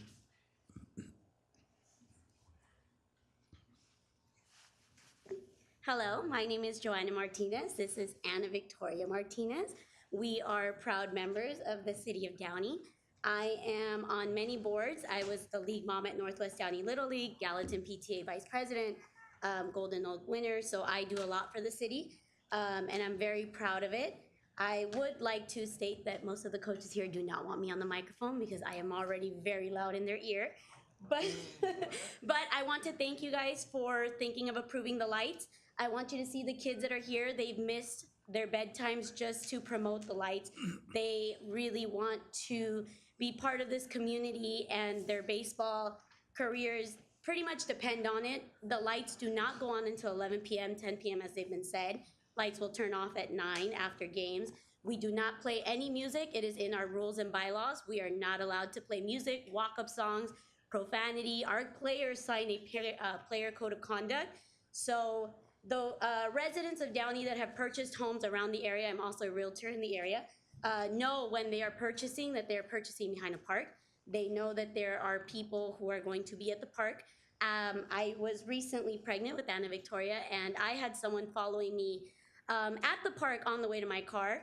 Chris, the president, walked me to my car. It's very unsafe, not just for the kids, but you have to think of the people that you have working for Parks and Recs. They're very young teenagers. They're driving around back there with their carts trying to clean up. And it's just scary. As a woman, as a kid, it's just a scary situation. So I come to you as a mom, as a community member, hoping that you guys really approve the lights and think of the future of the kids. The lights are not gonna bother the residents. We don't play year round. There is no travel ball in the league. Though we do have fall ball, but fall ball games end at the right times. They're not in any way, shape, or form blocking the parking. So I thank you for your time and your consideration. Thank you. Speaker number 18. 18, please come forward. Good evening, Mayor and council members. Proud resident of District 3, former resident of District 2, still on the property there. I am the Vice President of Northwest Downey. I've been there for 5 years, helping out. First of all, I want to dispel all the rumors of misinformation regarding lights being on so late and so forth. We won't control the lights. The city controls the lights. Parks and Recs controls our actions. We ask for them for the permits, and at their direction, we run our season. We have 2 seasons, spring and fall ball. That's it. There is absolutely no travel ball at FURMAN Park. If somebody's seen it, they must be lying, or somebody jumped over the fence and used the field on their own discretion. Thirdly, there's no music. And if we had travel ball, Little League, we will lose our Little League charter for that. Now, I'm not opposed to working with the community, as long as we work with the community along with the city, right? We have somebody in between that's fair and reasonable. Thank you for the city of Downey for allowing Parks and Rec to help us out by allowing us to use the fields. We're very proud of that the fields are great. Everybody loves coming to FURMAN Park because the whole park's beautiful. Now, as a full-time peace officer and a full-time volunteer at Northwest Downey Little League, my biggest accomplishments that I've seen recently in my life are seeing these youth playing baseball out there. Not only my children are 11, of course they're doing homework at home, twins, but all these little kids. Because why? They're gonna build a better character. They're not gonna be online at home listening to somebody else online about using drugs or looking at some type of websites that should not be, and so forth, right? We're building character. We're building our future citizens, young men and women that are gonna be the future citizens of Downey. Just because it's gonna be some type of disruption with parking, which it already is, then let's work together with the city and Parks and Rec to rectify that with a parking structure or using the parking at the school. Thank you. Thank you. Speaker number 19. 19.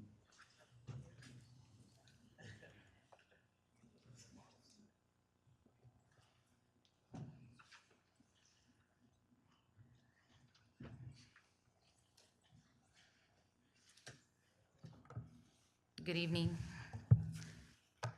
Hi, my name is Patricia Barraza. My house is adjacent to FURMAN Park.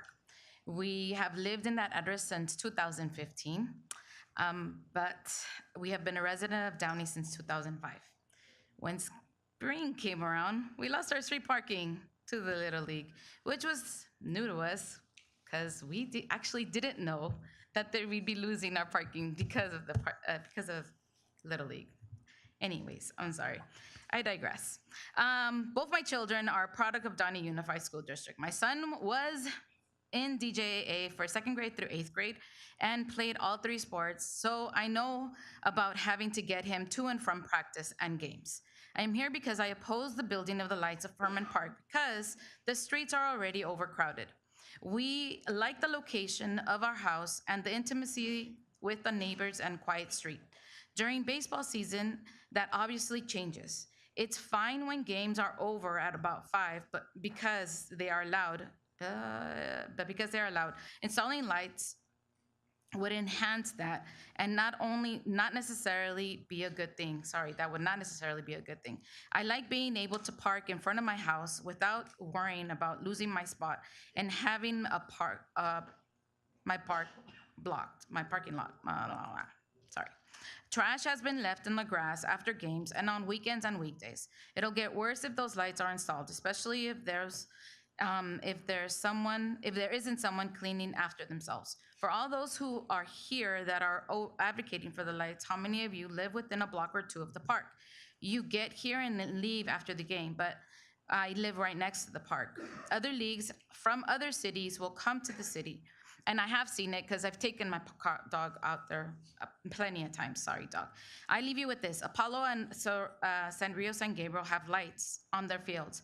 Has crime gone down because of the lights, or has it caused more crime? Thank you. Speaker number 20, please come forward.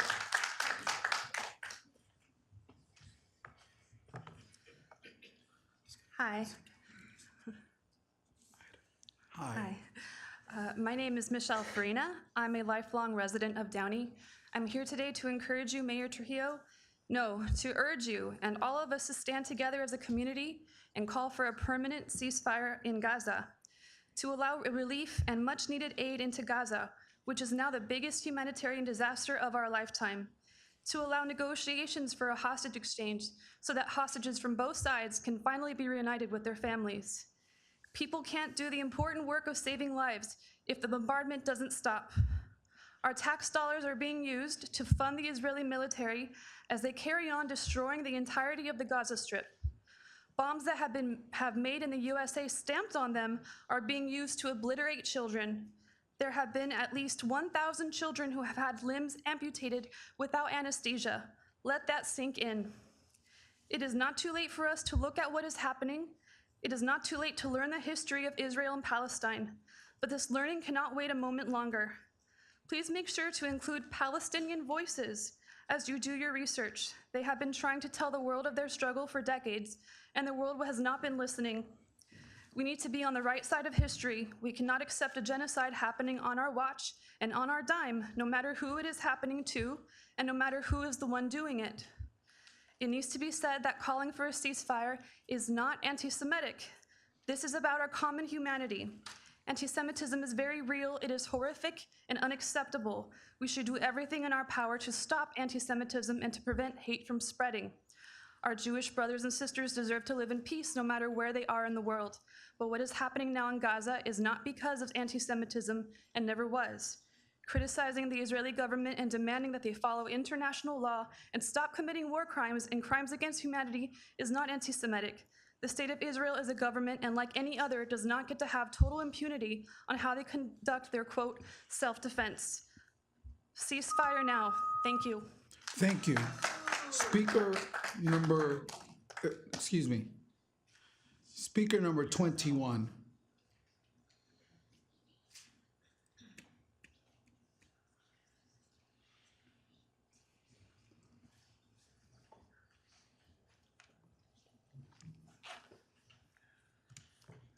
Good evening, Mr. Mayor, City Council, City Manager, staff. I'm Brian Heyman. I live in the 3rd District, Councilwoman Pemberton's district. I support Little League. My grandsons play Little League. It's a wonderful sport. And I don't believe anybody who lives on Irwin Grove or Wiley Burke or Reeves that are directly impacted by the Little League play that is now proposed to be extended into the evening hours with the use of lights is against the Little League. What they are for is maintaining quality of life in their homes, quiet enjoyment of their homes in the evening hours. That park was designed as a neighborhood park years ago when the housing tract was put in. I don't think anybody who bought a home there envisioned sports field lighting being installed in their backyards, literally.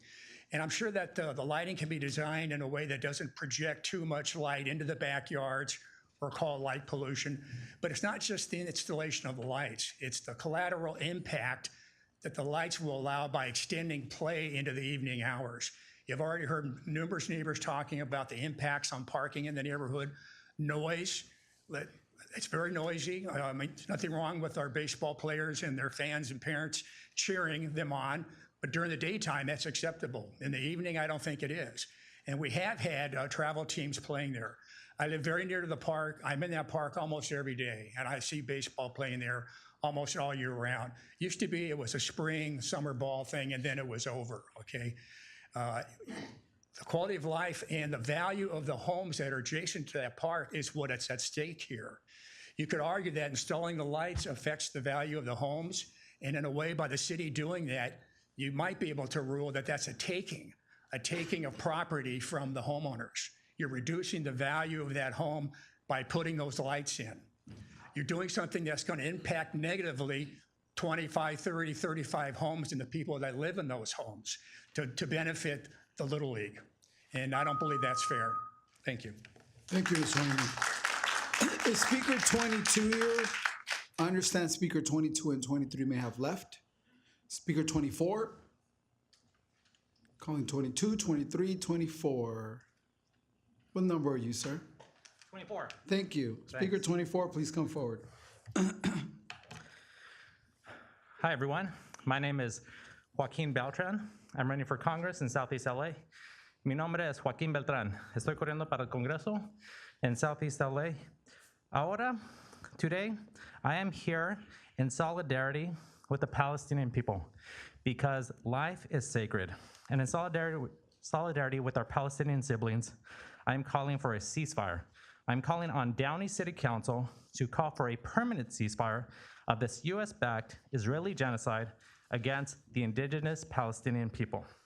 I am calling on Congressman GARCIA to stop playing games with the lives of Palestinians with ambiguous PR statements and sign on to Congresswoman Cori Bush's ceasefire resolution authored over 3 months ago.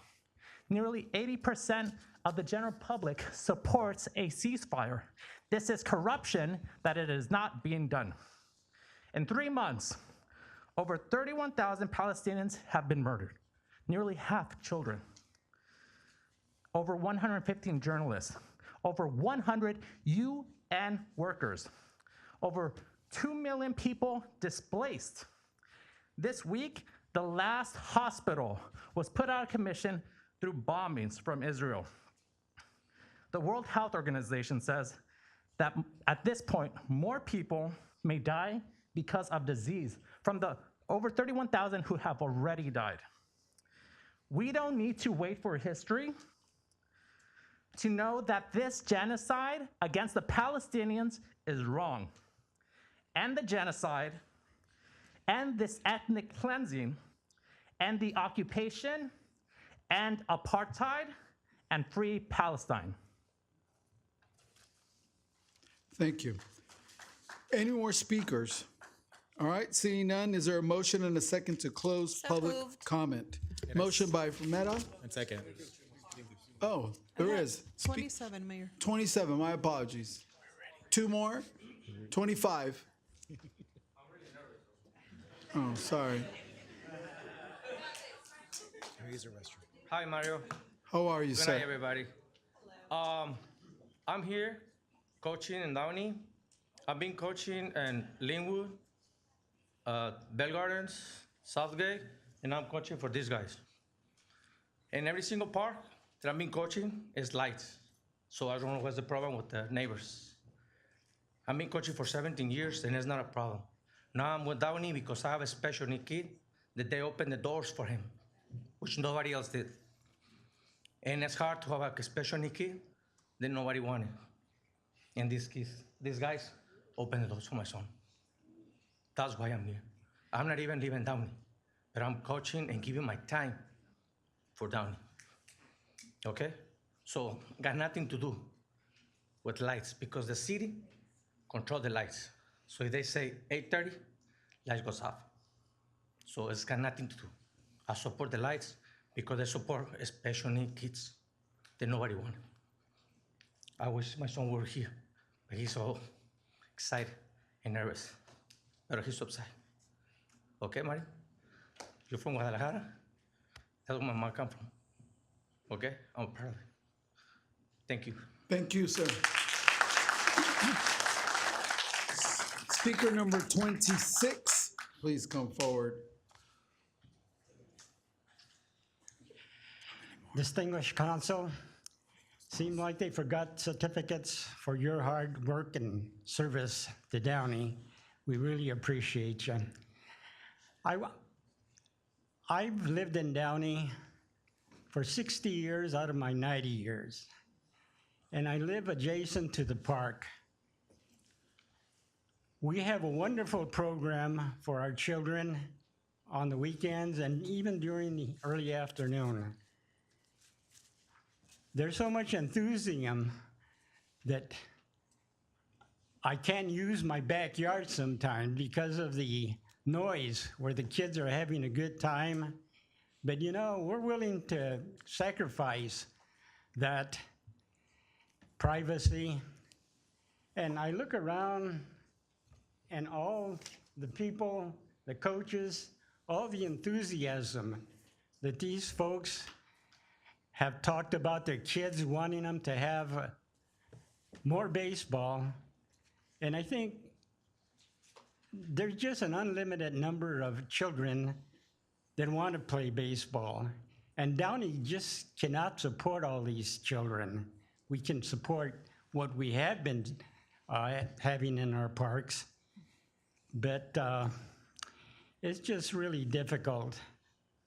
I think the enthusiasm is wonderful, and the kids deserve this. But I'm thinking, I see all these young children, and I'm saying, what about developing their minds? It seems to me like they should have their dinner, and then homework, and then early to bed. I mean, they're growing bodies, they need their rest. So there's a conflict of ideas here, and I appreciate what the coaches are talking about, but you give us a break too. You know, we need a little peace and quiet in our homes and able to hear our TVs and have our conversations. Thank you, sir. Thank you. Speaker number 27.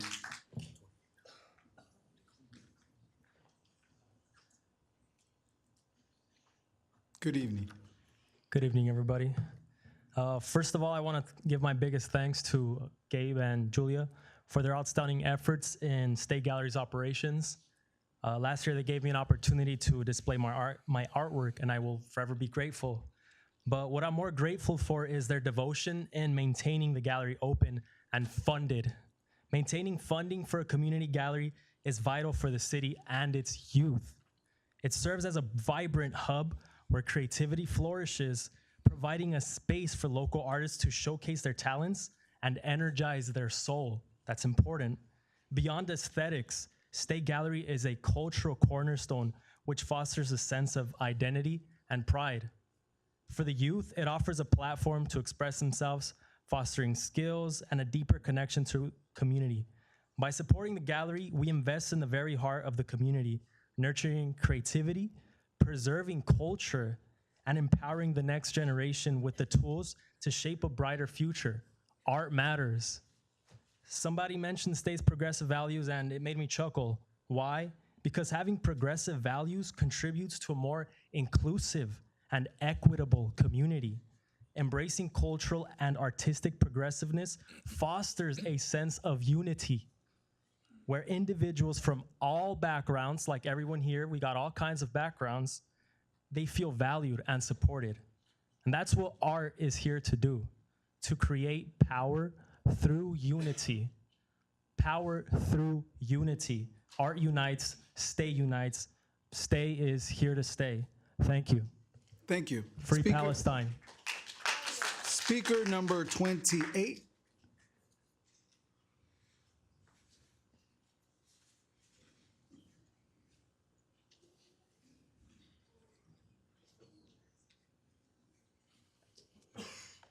Good evening. My name is Joe Barraza. I live on Wiley Burke, and I love baseball. I love Little League, and I used to coach. I coached against Hector many times. I just want to say that somebody mentioned earlier here today about Furman Park always being packed. It kind of is, but if you drive by Wiley Burke on any non-game day, street is empty. Plenty of parking. It is quiet. We love it there.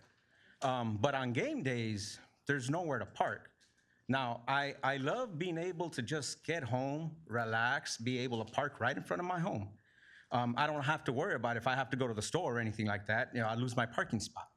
And it's not just the parking. It's loud and stuff. And we're okay with having baseball and at whatever time it starts to get dark. But if you extend that to what, 9 o'clock, 8:30, whatever they were saying it is. Again, I coach with Hector. When the games ended, they still stuck around in the park. They didn't just leave at 8:30. You still have kids that are still hyper and running around. Again, one of the reasons we bought in that area was because it was quiet, because it was nice. I mean, the park is right next to us. The park's my backyard. But if you guys put in lights, it's going to get even more crowded and it's going to be harder to enjoy. That's all. So, thank you. Thank you, sir. Speaker number 29, please come forward. Does anyone else want to speak and take a card? Otherwise, we're going to close out the cards. So if you want a card, now's the time. We'll be closing out any more speakers. So 29 will be our last speaker. Please come forward. Are you ready? Yes. Let's do it. Hi, my name is Armando. I go to Gallatin Elementary School. I am in 3rd grade, and I play for Northwest. And my friends right here, we need those lights. And when we're in the park, we can't even see the ball. When it's 1 inch away from us, that's when we can see it. And then when we try to hit the ball, we can't even see the ball because it's coming, and then when it's really close to you, now you just see it, and now you're not ready. That is it. Thank you, Armando.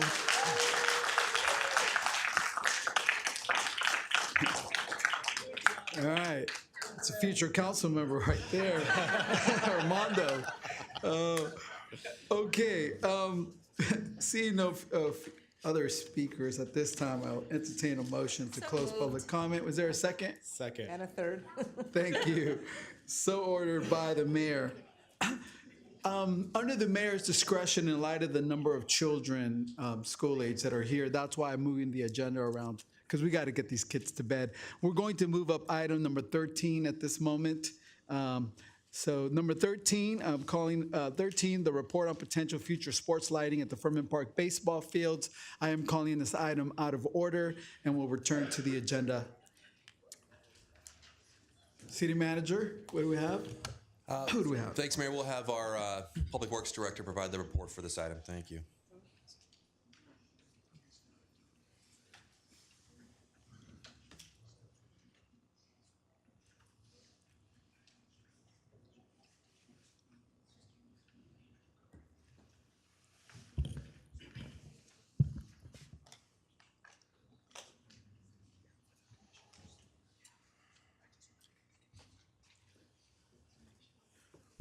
Yes, we will take the proclamations for our newly appointed commissioners after this item.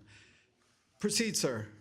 Thank you, Honorable Mayor and council members. I'm reporting tonight on potential Furman Park lighting sports fields. Bear with me 1 second here while I get the, thank you. Just as some background, at the November 14th, 23 council meeting, council requested that staff report back at a future meeting regarding lighting at Furman Park. Just so you know, lighting is part of the stormwater capture and infiltration project that's currently part of our approved capital improvement program, and this was done in fiscal year 21-22. Give you an idea of the project, the major component of this project is actually the stormwater diversion and building and infiltration project at the park.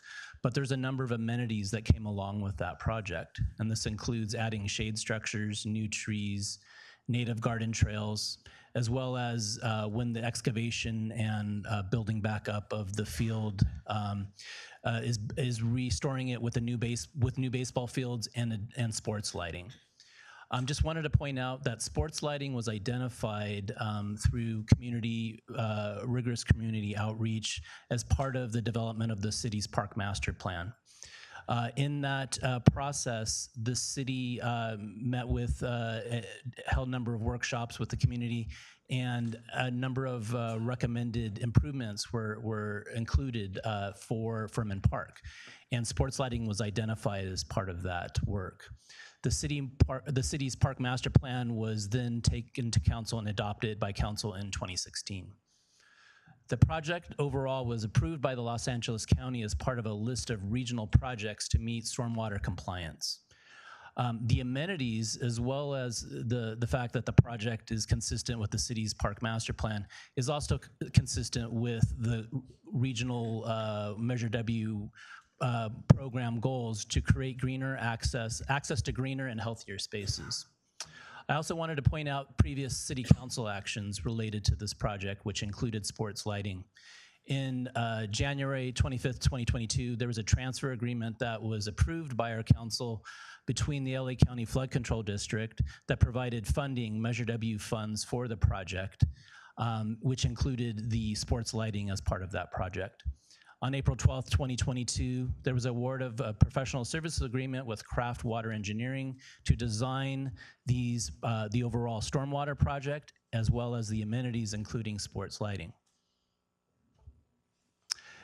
Just to give you, I've got both an overview of kind of the park and work that's going to be done, but first starting with the project timeline. Right now, we're still in design. And that's going to continue until fall of 2024. This is a relatively complex stormwater project that requires a stormwater pipeline to be brought down and into the park, as well as an excavation in the park to be able to capture stormwater and prevent it from entering into the Rio Hondo River, which is part of the compliance goals that the city needs to meet. The construction is slated to be between January 25 and June of 2026. And we realize that that's going to have some impact on programming at the park, including the baseball seasons, and that park staff and public works staff would work with the contractor once this project would be awarded to look at how we can handle that during that period, how we would move the programs around, as well as looking at how we would handle where we would move the concerts at the park that's held during the summertime.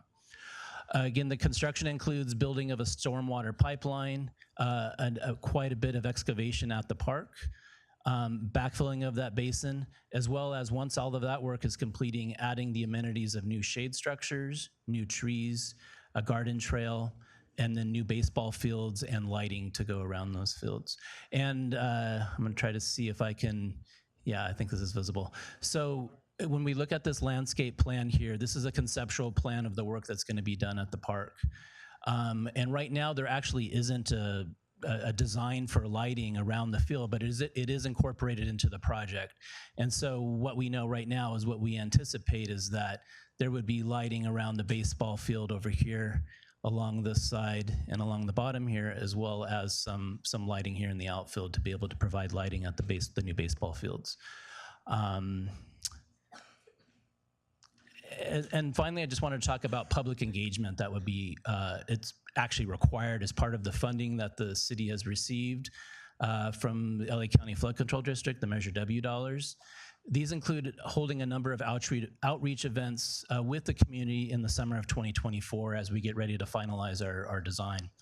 And there would be pop-up events at the park, a design workshop open to the public where we can discuss the design elements of the project, and we would seek input from the community regarding the work that's being done. All project elements, not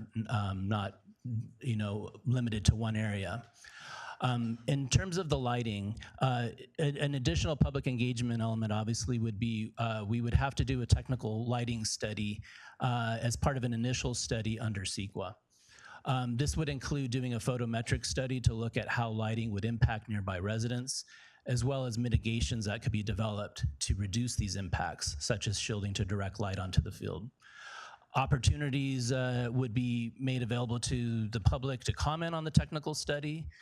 There's a 30-day public comment period once this is put out there, as well as during the adoption of the CEQA findings by City Council when staff would come forward to award the construction contract for all of this work. And with that, I'm happy to answer any questions that you might have. Thank you. Do any of my colleagues, council members, have any questions or comments? Yes, I do. I will follow that. Okay, Ms. Pemberton? In reviewing the report, I noticed that the emphasis on the lights were for ball fields, but also the discussion has been here on how the park is dark. So we want to light up the park in the green areas, just like when we ended the concert in the parks, it got dark in the summer, everyone was using their cell phones. It's a safety issue. It's also aiding to get, say, for example, warm-up areas, and perhaps the lighting in the park can also give areas so that the youth can be doing the warm-ups as well, which is very important. That's always hard to get practice time. So I'd like to know if this measure or this funding will also, or you are planning to do lighting in other areas, not just the ball field, other areas of the park? Thank you for that question. I forgot to mention that as I was going over the conceptual landscape plan here. If you look up to the northern portion of the park here, this is as part of the Measure W program, the amenities that were approved as part of this project, there is a sort of a native garden walking trail through here. And through this area, there's also a number of pedestrian level lighting poles that would be installed as part of the project. So there would be, in addition to lighting around the baseball field, there would be some lighting around this sort of walking trail through the gardens there. But nothing larger in the sense of along Reeves, lighting where they keep the Downey stage around the playground area, that type of a thing? It's not currently as part of the concept of the project. It wasn't not using Measure W dollars or anything like that. Could it be considered in this? I think council can direct staff to look at for different funding sources that could be included in the project, but the project as it stands right now does not include adding any additional lighting over here. Councilwoman Fermetta. Thank you. Thank you for this presentation, Matt. I want to offer some comments regarding this. As was previously shown to us, this is a project that has been in the works for more than a couple of years. Certainly, the wheels of government and the wheels of funding don't turn as fast as we want them to. And we have heard our residents' concerns and as well as, of course, the desire for our Little League sport team.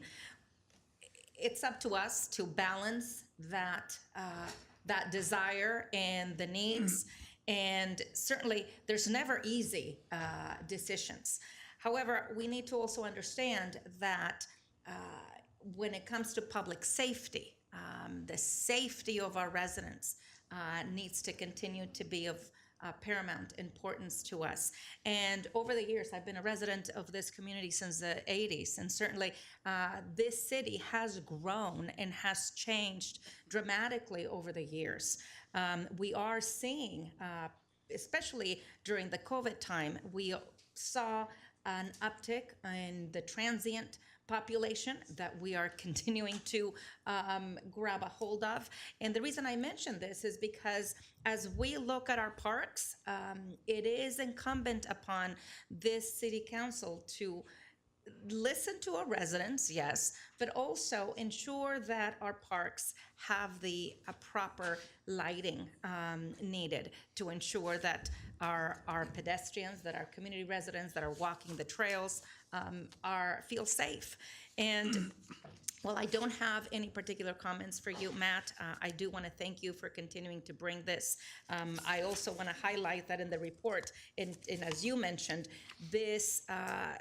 as this project moves forward, there will be community meetings held for those individuals that would be potentially impacted.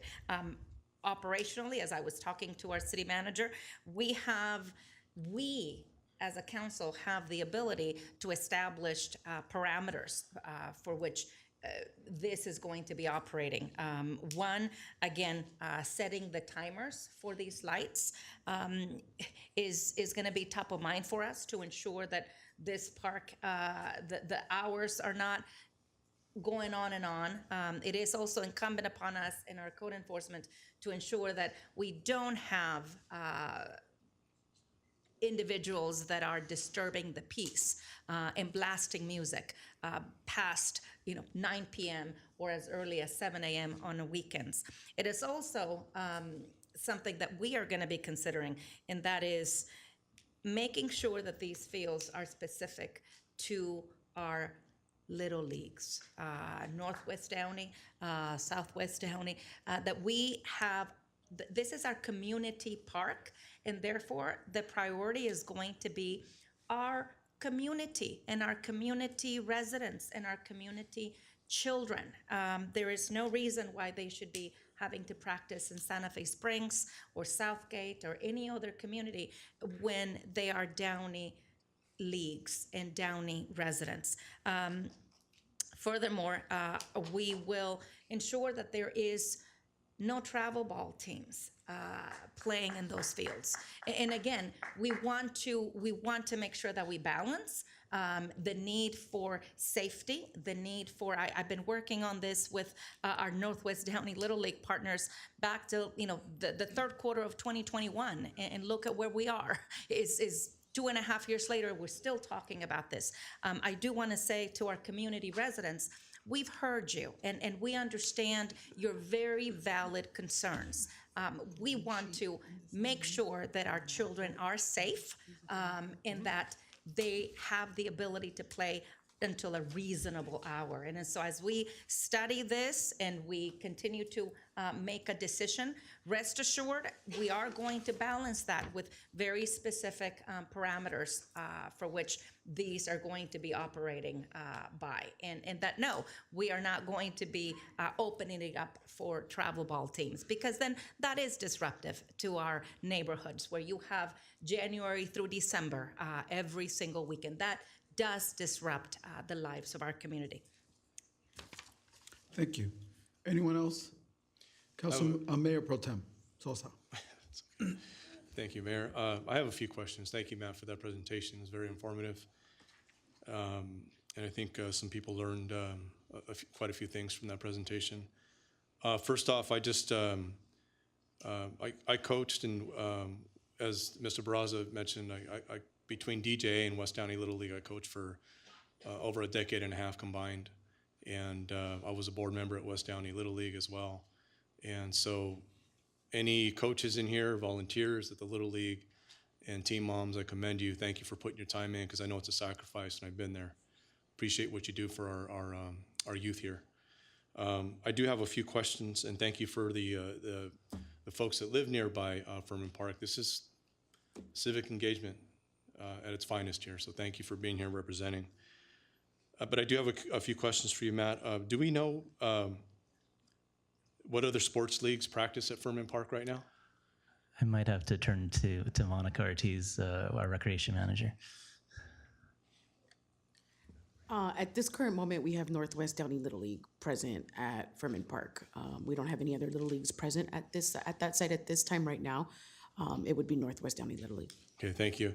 And do we know how many people approximately walk the trail and until about what time? I've walked that trail several times. I would gather to say that it increases in the summertime. It is a highly used park during the winter season. I would anticipate that we've got probably about, I would say anywhere from maybe about 7,000 to 9,000 people per month, I would say, at least.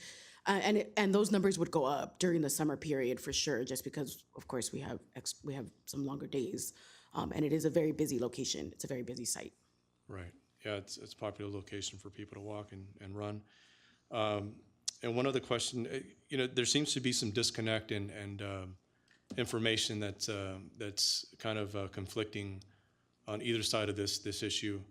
Have there been any town halls or any meetings between Northwest Downey Little League and some of the residents there to kind of dispel some of these myths and maybe these conflicting pieces of information?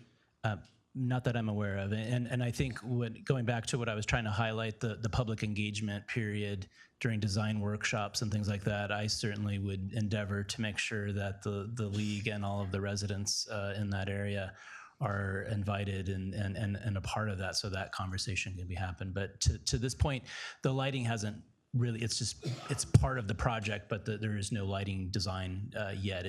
It's just something that will be developed and sought through feedback from the community. So that would be happening. And just to point out, we anticipate that would be happening during the summertime as we're going through environmental process with CEQA, as we're going through the required outreach events, engagement that we need to do as part of the Measure W funds that we receive.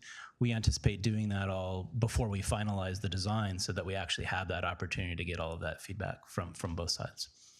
Thank you, Matt. That concludes my questions. Thank you. Councilmember Ortiz, anything? I just have one more question. So right after tonight, there's going to be another discussion that's going to be in front of us to discuss the lighting and give opportunity for the residents that live in that area to come give their input.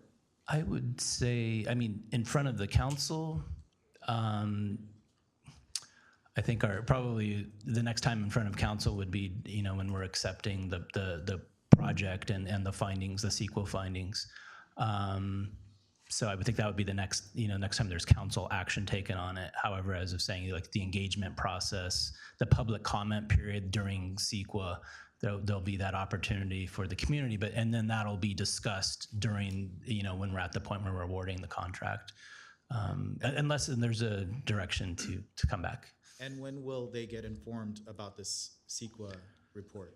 So again, we anticipate starting probably June, July, summertime of this year, probably a 3-month process that we would be doing the engagement events at the park. So we'd probably take advantage of pop-ups, what we call pop-up events, where we set up a table at the concerts at the park, take an opportunity to, that's really, you want to do it at the location itself so that you can have a table out there with boards where you can show all of the elements of the project and seek that feedback.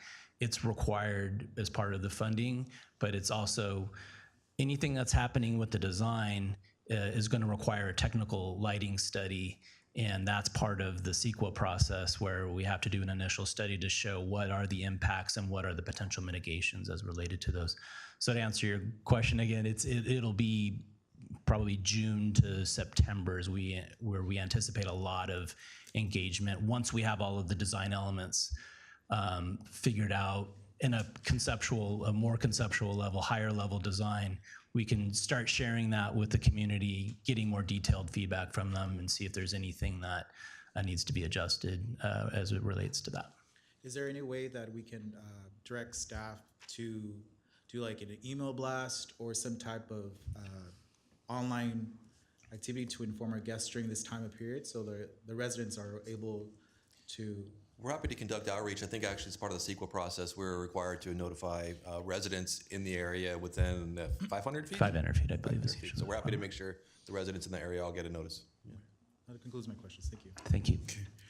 So I'll be asking for a motion shortly, but I want to be clear what we're voting on. My understanding is that this lighting plan for this project is currently still under design.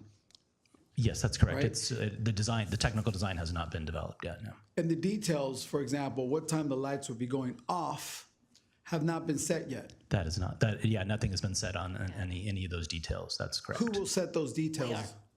We will. Well, I want to hear, I want the public to hear, who will set the details as to what time the lights will go off?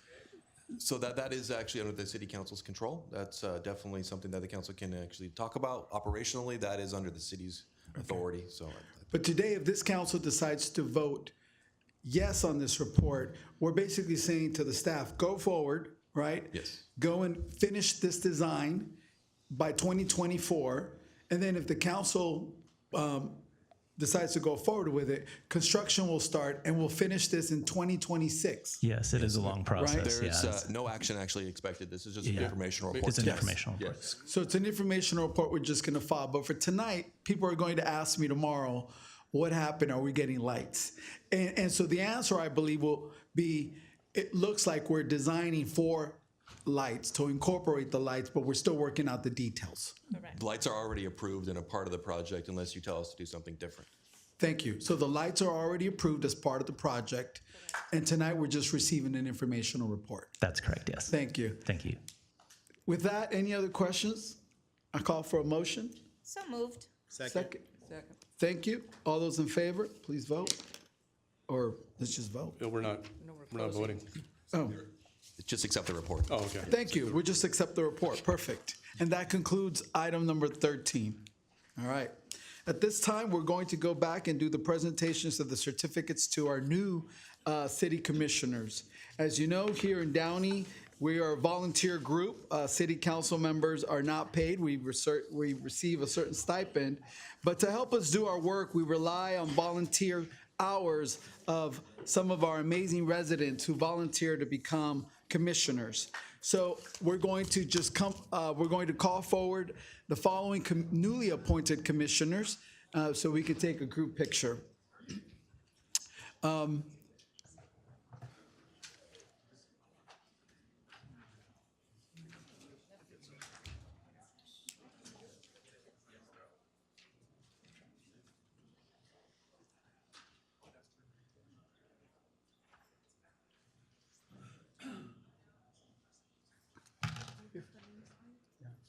My council colleagues want to join me and present their certificates and we'll take a group picture.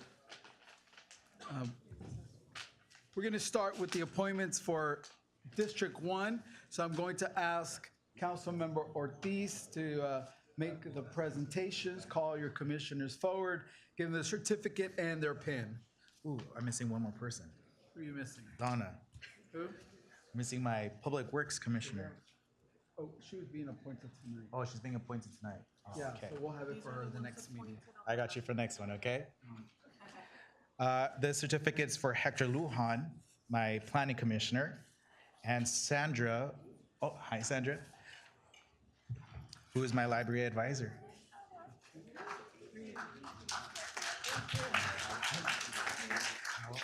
And these are commissioners that were previously appointed. Tonight, there are some others on the agenda that will get certificate at a future meeting.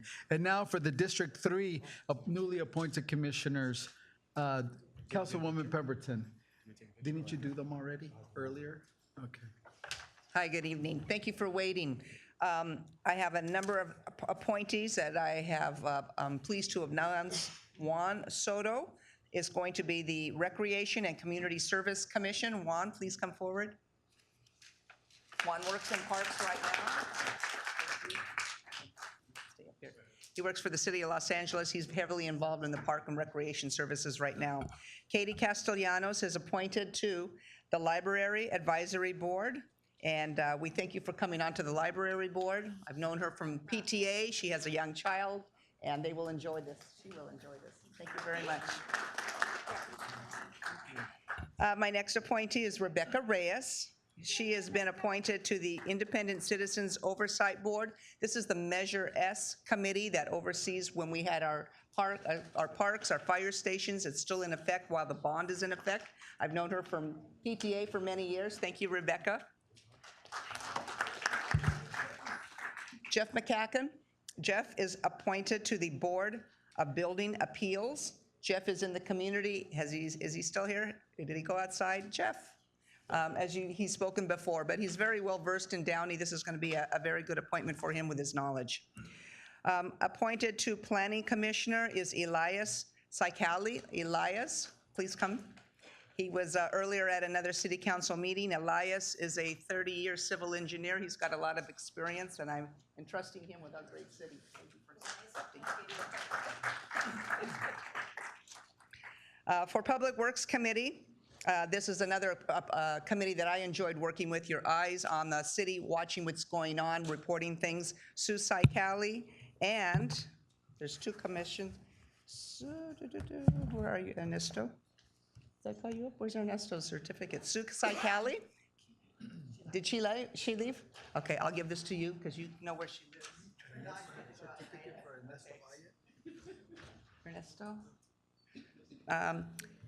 I have Brianna Lopez. She went to school with my daughter at Warren High. She is she's going to be appointed to the Green Task Force, very energetic. She's in college right now, and she will be very active and involved when we get that together and started again. And I saw the shirts. We have youth commissioners here, our Downey Youth Commission, Sophia Villa and Alexis Avalos from our Downey Youth Commission. They are from the high schools. Which one is Downey? Which one is Warren? Huh? Okay. Warren and Downey. There we go. Congratulations. Thank you for sitting on our council. Ernesto Valle, come on down. We will get you the certificate, or did we give it? And Ernesto, here I appointed him with our Public Works Committee. You have it? Okay, they'll get it. We'll get it. Thank you for serving. You're going to serve in a multitude of ways. All right, thank you. So for District 5, I also appointed Ernesto Valle but in his capacity, especially with all his knowledge and relationship and working with our youth, I thought he'd be a great candidate for the Park and Rec. So Ernesto Valle is my Park and Rec Commissioner for D5. Thank you, sir. For Public Works, she's one of the most active, engaged residents that I've come across. So I called upon her to help me out in Public Works, Lisette Rivera.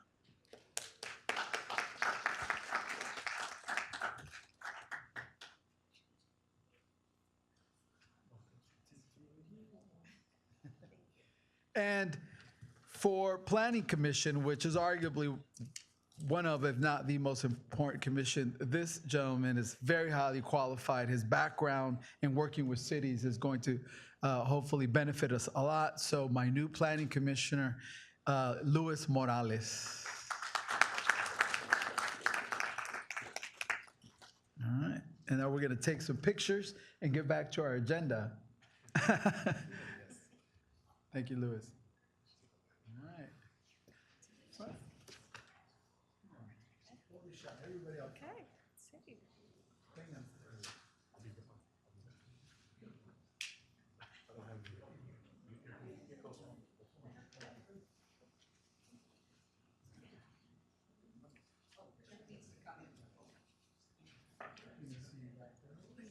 It's okay.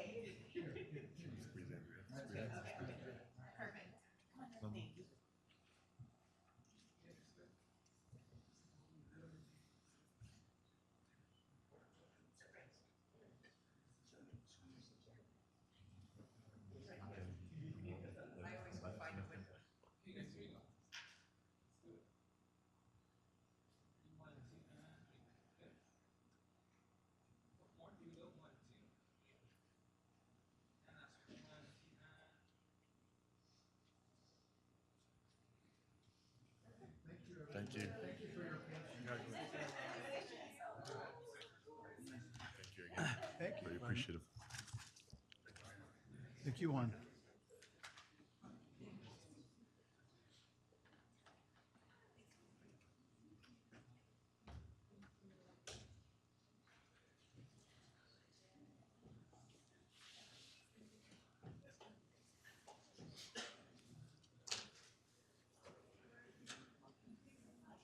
Okay. All right. So now's the time for consent calendar items. Are there any council members that would like to remove or abstain from an item? Anyone? I have a couple of abstentions. I have to abstain, recuse myself from item number 3, the approval of the installation bollards, as I own property near that location. And I will also be abstaining and recusing myself from item number 14, the approval of the Stay Arts Cooperative Funding Agreement. We will have the presentation by the Stay Arts immediately before the item. At the end is I will have to recuse myself, and Mayor Pro Tem Sosa will close out the meeting. So in light of those two abstentions, is there a motion and a second to approve the consent calendar? So moved. Second. Thank you. Let's vote.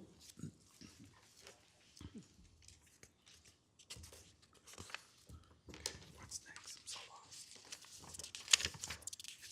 The consent calendar is approved with Mayor Trujillo abstaining from item number 3 and item number 14. Thank you. There were 3 administrative reports. We've already taken one of those. That was item number 13. So now we will proceed with item number 12, the proposed clock donation by the Rotary Club of Downey, including approval of the design process and potential location in the downtown.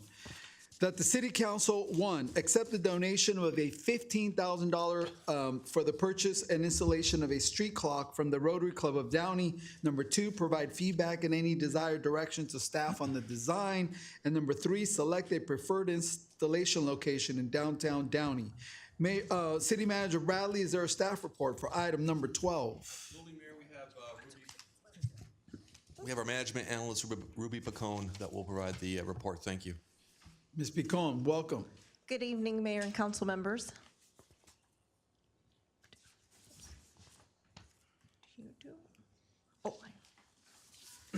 Got it, thank you.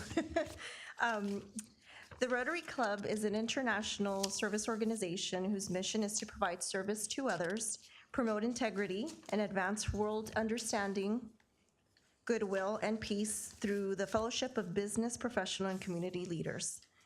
The Rotary Club of Downey was founded in 1924 and has a rich history of partnering with community organizations to support much-needed services to Downey residents.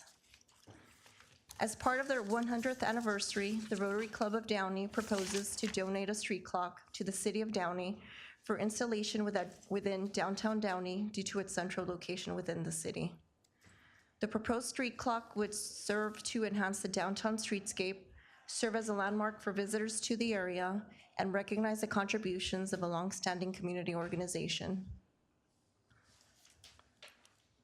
The proposed street clock could serve, the street clock model proposed by the Rotary Club is the courtyard two-face.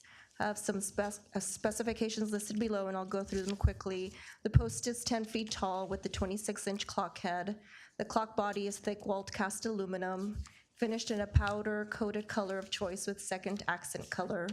Logo and/or text on the headers or clock face included.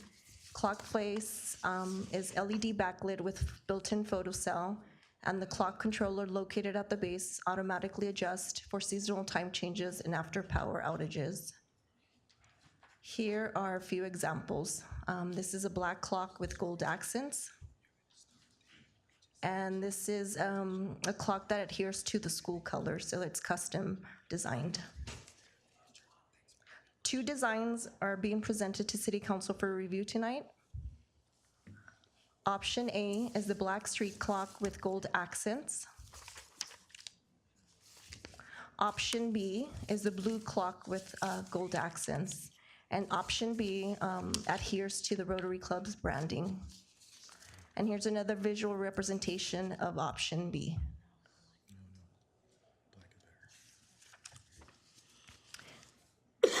The Rotary Club has selected Town Clocks USA as the vendor.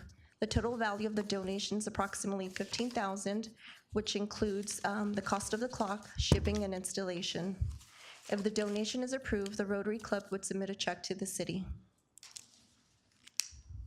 If the City Council desires to move forward with the street clock in downtown Downey, then staff seeks direction from the City Council on its install location. And I'd like to note here that the locations have been updated in the PowerPoint to address or correct a discrepancy in the agenda memo. So the locations as proposed by the Public Works Department are the southwest corner of Downey Avenue and 2nd Street, or the southwest corner of Downey Avenue and 3rd Street. And here are some quick visuals. This is Downey and 2nd Street, Downey Avenue and 3rd Street. Pending council direction, staff will present a memorandum of understanding between the city and the Rotary Club at a future meeting. And just briefly on annual maintenance, we estimate annual maintenance to consist of annual testing by the clock vendor, electricity, and maintenance consisting of cleaning and graffiti removal, and those costs are estimated at $3,000 per year. Tonight's recommendation is that the City Council accept the donation of $15,000 for the purchase and installation of a street clock from the Rotary Club of Downey, provide feedback and any desired direction to staff on the design, and select the preferred install location in downtown Downey. And that concludes my report, and I'm available for questions. And I believe we have a representative at the Rotary Club present, hopefully. I think Greg left. Maybe he didn't stick around. Thank you. Do any council members have any questions or comments? I have some comments. Councilwoman Fermetta. Thank you. Thank you, Ruby, for this. We are just grateful for the Rotary Club. Their motto is service above self, and we are very grateful for this generous donation to our city. Thank you for this. I am very happy to receive it. And I looked at a couple of options. Certainly the first option, option A, seems to be a little more classy, and it just seems to would go with our downtown. But I am just thrilled as we continue to look at the downtown and that archway that we talked about some months ago. A clock like this would just be such a beautiful addition to our city. And I just want to say thank you to Downey Rotary. I know they're celebrating 100 years, and we are very appreciative of their donation. That concludes my comments. Thank you. Mayor Pro Tem Sosa. Can I see those two Sure. options again?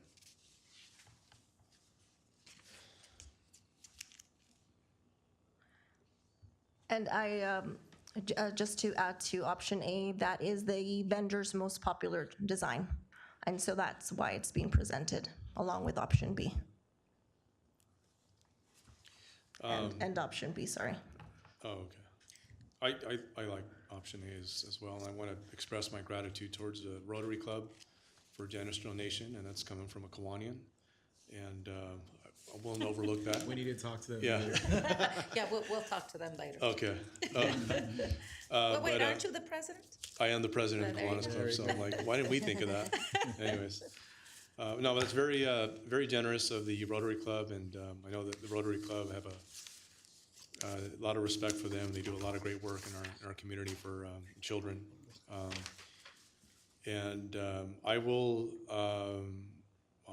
I will propose, I believe that, and I'm not sure if there's any studies on this, but I think Downey Avenue and Second Street might be more appropriate. I believe there's more traffic around that intersection as opposed to Downey and Third. You got the Portos parking lot right there, and it just seems to be a busier area. That's my opinion. I do have a question in regards to that. So they're asking for us to put it on Downey Avenue or somewhere in downtown Downey, which is the boundaries. The two streets. The preferred location was downtown Downey, and they left it to our discretion. And Public Works did go out and inspect the locations, and they proposed what's suitable for the install. Just my opinion. Just I'm a little scared of a nice clock being, vandalized or late night hours at downtown Downey. I don't know if they're okay moving it to like somewhere in the boundaries of downtown area, maybe like in front of our city hall or somewhere over here. I like it on Downey Avenue. There's a lot of exposure there, a lot of traffic. So I'd like to make a comment. I've been working the International Food Fair, the Street Fair, different things that we have on Downey Avenue. And when you are there, even the veterans had an event. They are in the heart of 3rd Street and Downey Avenue. Yes. 2nd Street is the parking structure. It's busy. You have the benches. There are trees that might block it. So in my opinion, we're going to have more people right there at 3rd. You have the bands and the stage going down by the theater. So there's a lot of people congregating there, and it's nice and open to see the clock, see the time. Then you'll know what time you need to go. But most of the events are centered that way, because then there is some more events going down Downey Avenue toward 5th Street. So as much as you see the parking coming in, people I don't think will notice it. The people who will see this are the ones who are walking and who are going to be there in the special events. That's why I think that location on 3rd Street is going to be a lot better and visually. And when it comes to blue, I like Seroptimus blue, and I like Downey blue, and it matches with Rotary. I hope it would be the right blue. Sometimes the variants on the hues might be different, but with our blue and orange, we almost needed like a darker blue. I don't know if that can be. You have to see if that's really the right blue. Otherwise, the black might be the safest. But my opinion, it would, unless it kind of goes with our navy bluish type of blue, then it might conflict a little bit. Maybe black is more neutral. I would be supportive, although again, I like the blue and I'm partial to the city's colors. I'm partial to Warren Bear's colors. But certainly I think that the black is just more, more classy overall. And piggybacking on what you said, Councilmember Pemberton, when we do the International Food Festival, when we do Havana Nights, it is actually along 3rd Street. And I'm afraid that the corner of Downey and 2nd, with that parking structure there, and then we've got the Doodalicious mural, it's just too busy and too much. Whereas moving it a little further down, it just welcomes you from both sides. So I am supportive of the clock location number 2, and option A for the color, just black and gold. I think it's I think classier. black and gold is the winner. That concludes my comments. Because of conflict issues, I will now turn the meeting over to the Mayor Pro Tem to ask for a motion and a vote, and to conclude the meeting. Thank you, everyone. Okay, so with respect to the, thank you, Mayor. With respect to the clock, so we're gonna be voting on the black and gold version to be placed on Downey Avenue and Third Street. Correct? Correct. Yes, Do we have a sir. motion? So moved. I move that we place the clock on Downey Avenue and Third, and that the color be gold and black. Black. Okay, I second that.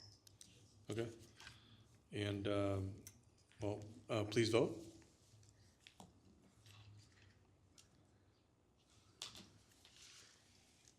The motion is approved with Mayor Pro Tem Trujillo abstaining from the item. I'm sorry, Mayor Trujillo abstaining from the item. And absent from the meeting now. All right. All right, now we have a presentation to the City Council by Stay Arts.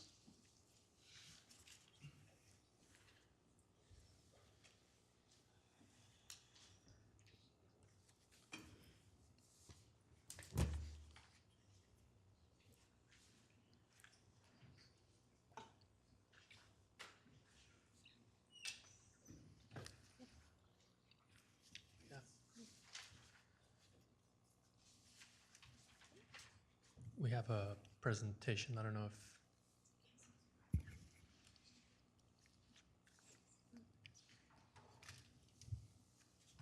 Do we need a clicker?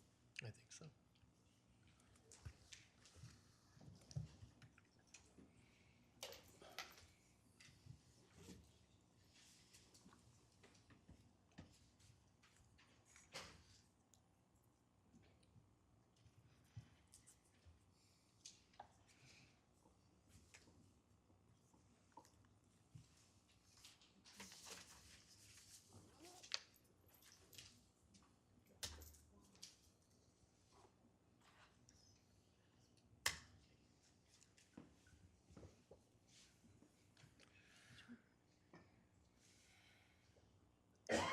There we go.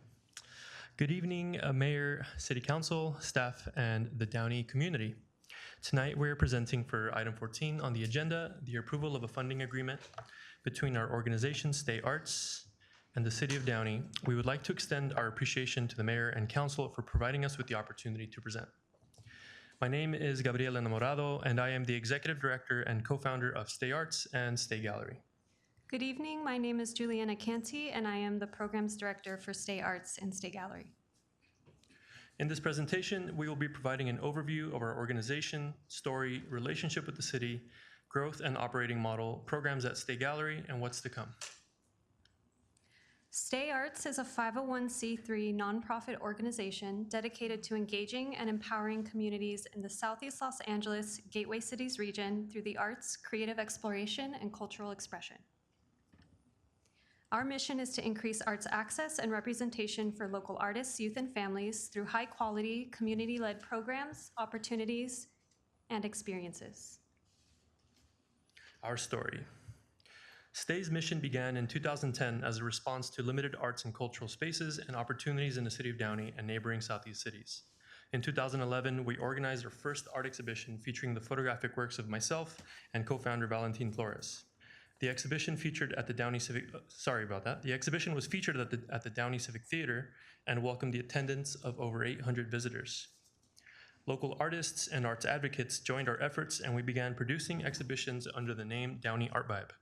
Noticing our momentum, the city contracted us to produce exhibitions at city events, including the first annual Taste of Downey. During this time, the city was also implementing the Downtown Downey Specific Plan. In 2012, city officials identified and leased a building on Downey Avenue, inviting us to establish a public art space. In May of 2012, City Council unanimously approved a 2-year funding agreement between the city and our organization for operating a public art space to showcase local art. Over the next year, we undertook a capital campaign effort for renovations. Students, community members, businesses, and organizations donated time, labor, and resources to build out the space, including the building's facade, concrete floors, HVAC system, upstairs loft, and artwork lighting. And in October of 2012, we held State Gallery's grand opening. Our relationship with the City of Downey. Since 2012, our organization has entered into 3 funding agreements with the City of Downey. These agreements outline the scope of services that our organization worked to fulfill, including art exhibitions, open hours for the public, educational programs, and special events. Funding for these services was provided in the form of lease payments for State Gallery, in addition to partial operating costs from the city's Art and Public Places Fund. However, these funds did not cover State Gallery's entire operating costs. To fulfill the scope of services, we generated revenue from donations, grants, and earned income to cover the costs of operating, staffing, and programming the gallery. This diagram illustrates both the city's investment and our organization's revenue since 2012 and how these funds have worked together to produce measurable outcomes and community impact. Since 2012, the city has invested $375,838 towards lease and operating costs. The city has also waived $7,000 in fees for capital improvements. Since 2012, State Arts has generated over $1 million in revenue and has applied those funds towards operating, staffing, and programming costs. Over 66,000 administrative and programming hours have been donated by our staff, and over 120,000 in monetary and in-kind donations were raised for capital improvements. Together, this investment has produced over 120 public art exhibitions, represented over 800 local and emerging artists, produced over 500 classes, workshops, events, and performances, and impacted over 25,000 youth. Our growth and operating model. In 2019, I was asked to return to the organization as executive director by then chairman Kirk Kartosian. I had left the organization in 2016 to pursue my own design practice.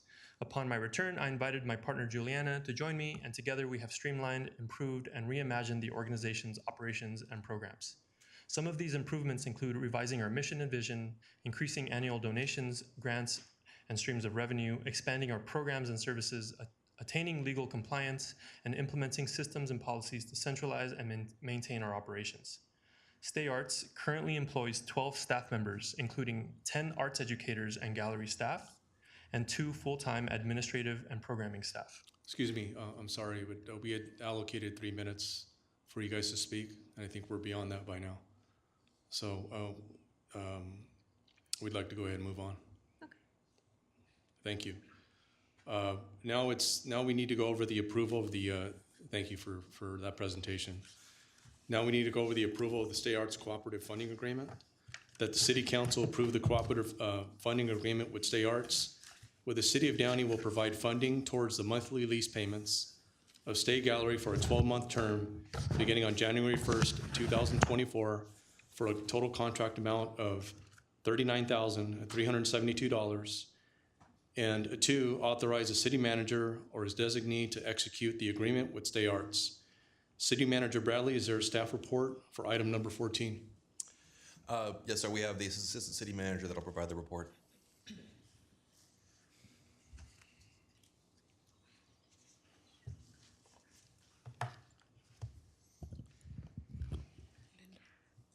Good evening, Mayor Pro Tem and members of the City Council. Tonight before you is the cooperative funding agreement between the City of Downey and Stay Arts.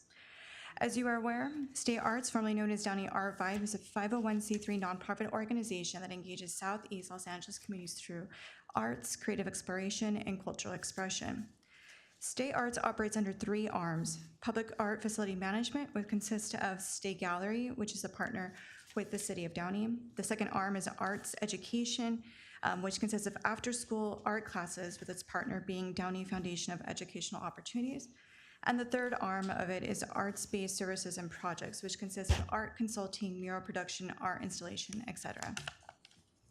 At the November 28, 2023 City Council meeting, the City Council received an informational presentation regarding the various agreements, work products between Stay Arts and the City of Downey, and the total funding received over the years by Stay Arts from the city, which totals $375,838.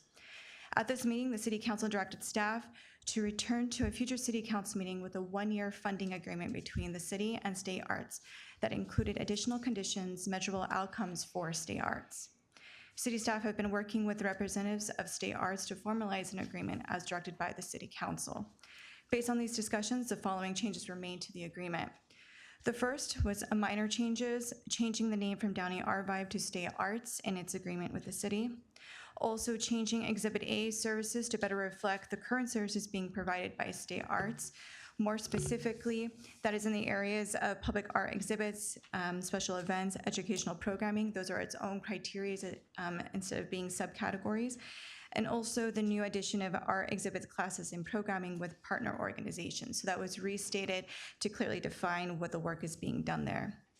Then moving on to the additional conditions that is being outlined in Exhibit C under reporting and measurable outcomes. The quarterly reports and biannual financial statements requirements were updated to provide for greater clarity regarding attendance, operational costs, income derived, and detailed listings, categories for revenues and expenditures incurred. More specifically, under the quarterly reports, there was the addition of daily attendance, more details regarding the times, the signatures that people come into the facility, details categories for donors, members, fundraising, and admission fees. Before, they were kind of just grouped together. Additionally, under the biannual statements, we have more of a detailed listing for revenues, so more of a categories for grants, donations, memberships, admission, and fundraising, so it's not all grouped under one category. And additionally, under expenditures, to have outlined for wages, operations, supplies, lease, contractors, and advertising, so it's clear to see where the expenditures for each of the different categories. Exhibit C also asks for various plans to demonstrate future planning of the organization and financial stability. Since 2019, State Arts has made administrative and operational improvements to its organization. To build upon these efforts by State Arts, the agreement calls for a business plan for State Gallery, updated organization bylaws, which include the new name of the organization to State Arts as approved by the IRS, updated Section 3.2 tax exempt status section to be consistent with the services provided by State Arts, and provide a more detailed reporting structure, term limits, and roles and responsibilities of the State Arts Board and Executive Director. It would also include a 5-year strategic fundraising campaign plan for State Gallery and a 1-year financial audits. State Arts has stated that they have already began work on these documents and can provide them to the city by October 2024. Additionally, the agreement calls for measurable outcomes, specifically additional board members on the State Arts Board who have experience in fundraising and nonprofit financial management, fundraising activities that generate at least 10% of State Arts 2024 operating budget. And then looking at the operating budget proposed by State Arts, that's approximately $25,000. And a documented increase in grant submissions. If the City Council approves the agreement, City staff will provide the monthly payments on the first of every month to State Arts. The payments would be $3,281 that would be used towards lease payments for a total annual amount of $39,372. And with that, staff concludes the report, and happy to answer any questions that you may have. Thank you, Vanya, for that detailed report. Appreciate your time. At this time, do any council members have any questions or comments regarding this report? I have some comments and a couple questions. Thank you, Vanya, for the report.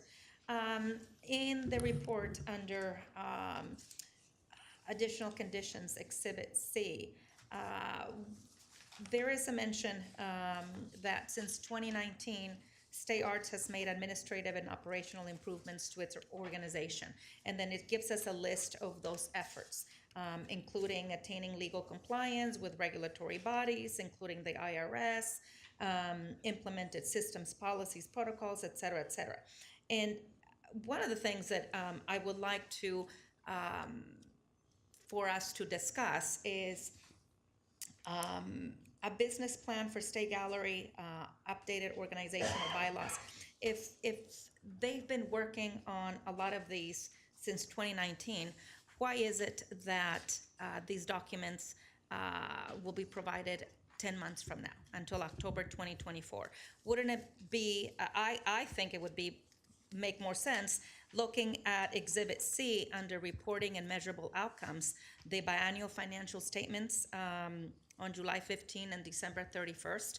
I know that we've discussed these at great length, And if these operational improvements and administrative improvements have been ongoing since 2019, and these discussions we've been having for quite some time, why it is that we're giving them until October 2024. I would like to propose for the end of fiscal year. Yes, so when speaking with State Arts regarding the timeline for some of these reports, what was mentioned for 2018 is what you see in the report, and a few other administrative and operational changes for payroll, human resource management, forms, and that nature. The other documents that we're asking for conditions for is more of a recent development of things that they've been working on now that the other administrative operation items have been completed. They've kind of tidied up those areas, and now they've been focusing onto that. So speaking with them, they feel that they can meet the deadline of October 24 for the remaining items that they're working on. I think that's too long. 10 months to provide us with information that we've been asking for, and particularly for a business plan. I think we've had these conversations for several years now.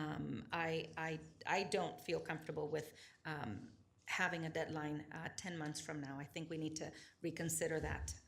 And also, as I look at some of the reporting and measurable outcomes, I think it is important to include that the organization must remain apolitical. That is it's going to be one of the conditions that I'm going to include. So you mentioned, Councilwoman from Meta, you mentioned end of fiscal year, so you're proposing to move that October date up to June 30th? That's correct. I think this is something that it allows us to better understand and help this organization moving forward have better controls and understanding of their financial their finances, the financial statements and activities, but also it serves as a benchmark. I think in the last meeting we had in November, we did discuss the need for State Arts to have a better detailed reporting structure, term limits and roles for their executive or for their board in terms of fundraising and be more specific that way. I think that is an important element to this organization and for its success moving forward. I know that a 5-year strategic fundraising campaign, we've talked about that, or a 5-year strategic plan, we've been talking about that for several years, and I don't feel comfortable giving another 10 months to see something. Thank you, Councilwoman from Meta. Any other council colleagues have any thoughts or questions on this matter? I like stepping up. I saw that as well, an October date, and I thought it was way out in the future. Having something earlier, and it still gives them time to put it together, allows them also to work forward to a budget so that we can see it as well and know that they're achieving their goals. I would be willing to also agree to move that up a little bit.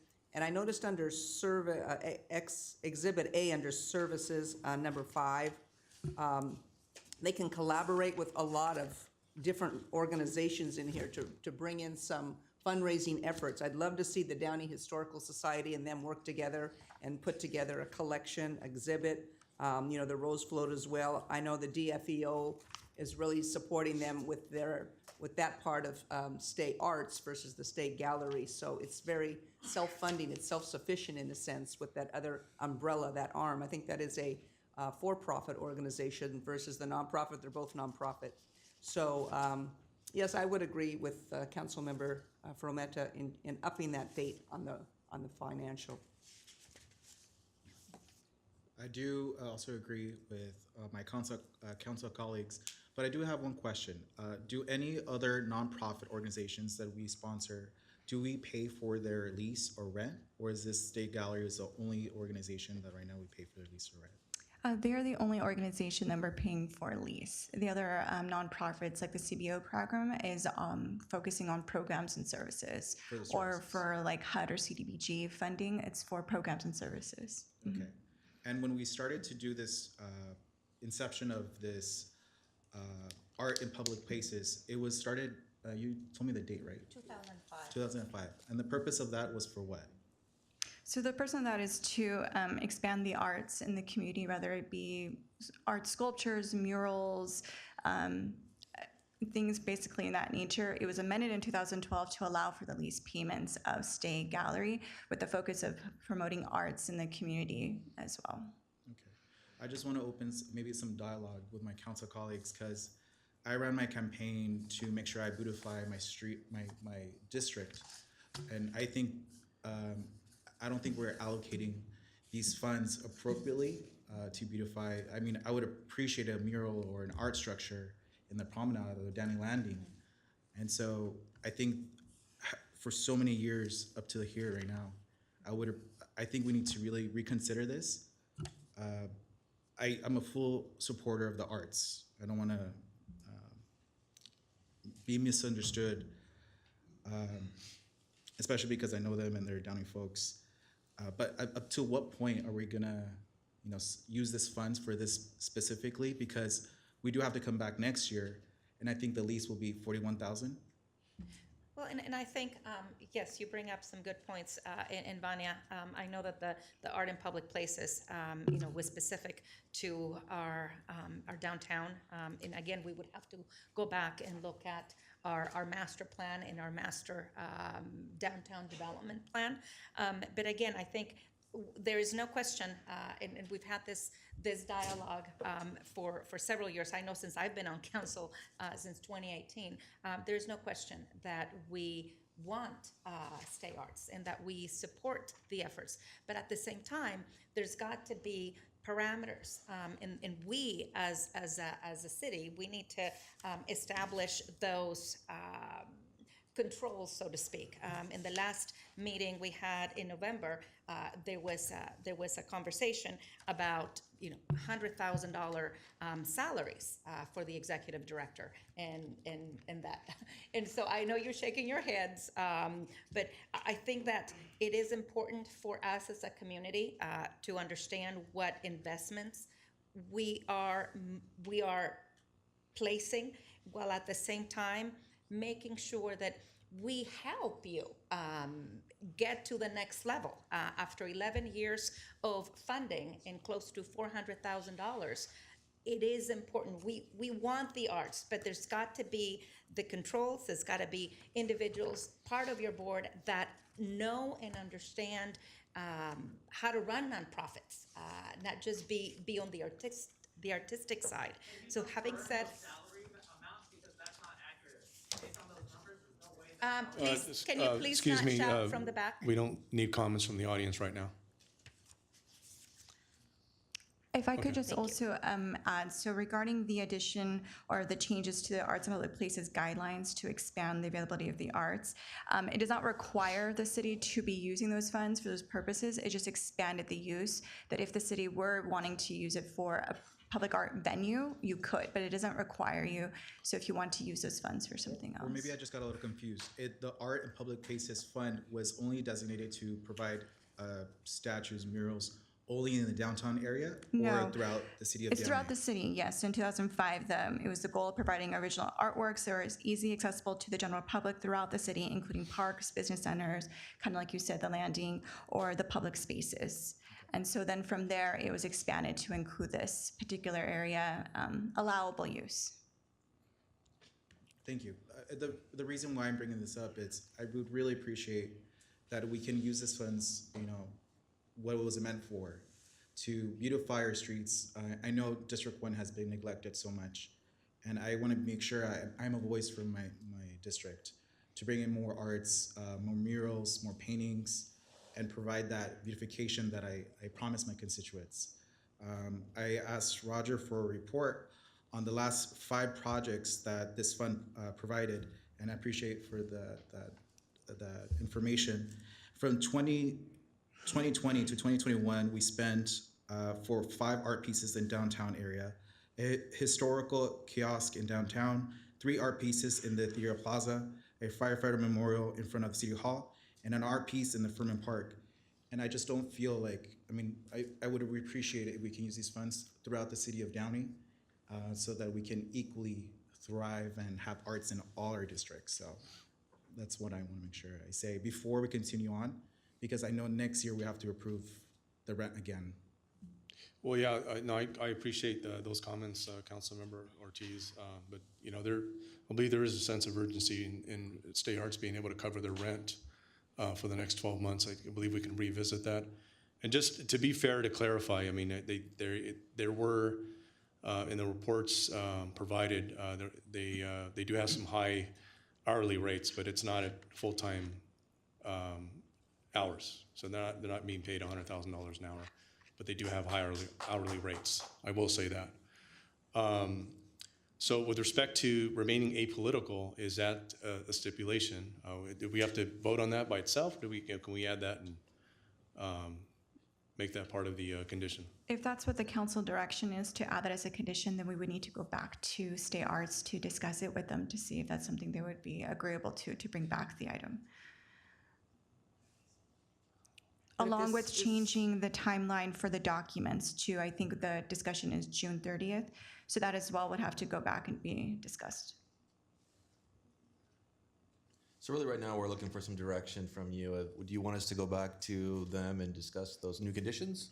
Make sure they're agreeable? You could ask them, I guess, supposedly now, if you'd like to see whether they could comply with that, if you'd like. And if they are, we can put it in there. It's up to the council. But then we would be stalling on the first payment if we were trying to do an agreement starting January. This might not be till February. Yes, I will just say I've already spoken to the property owners. If in the event that we need to push the item out to February, that they are aware of that and they will accept the monies as promised, just delayed a little bit. Mm-hmm. It is within the council's purview to move the item as amended in the respects discussed this evening. As Vanya noted, that would be certainly contingent on Stay's agreement to those conditions. You know, that can possibly be ascertained tonight through an additional conversation as one option. Since we have a representative here Yes. now. Okay. I think we can do that. Yeah. Because I think we do want to move on this and be done. Good. Yeah. I agree. Can we go? Okay, so so do we have the party here? I mean, do we have them come up and discuss those? Yes. If it's the will of council, you can invite them forward and ask them, that question. Okay. Yeah. Okay. Yes.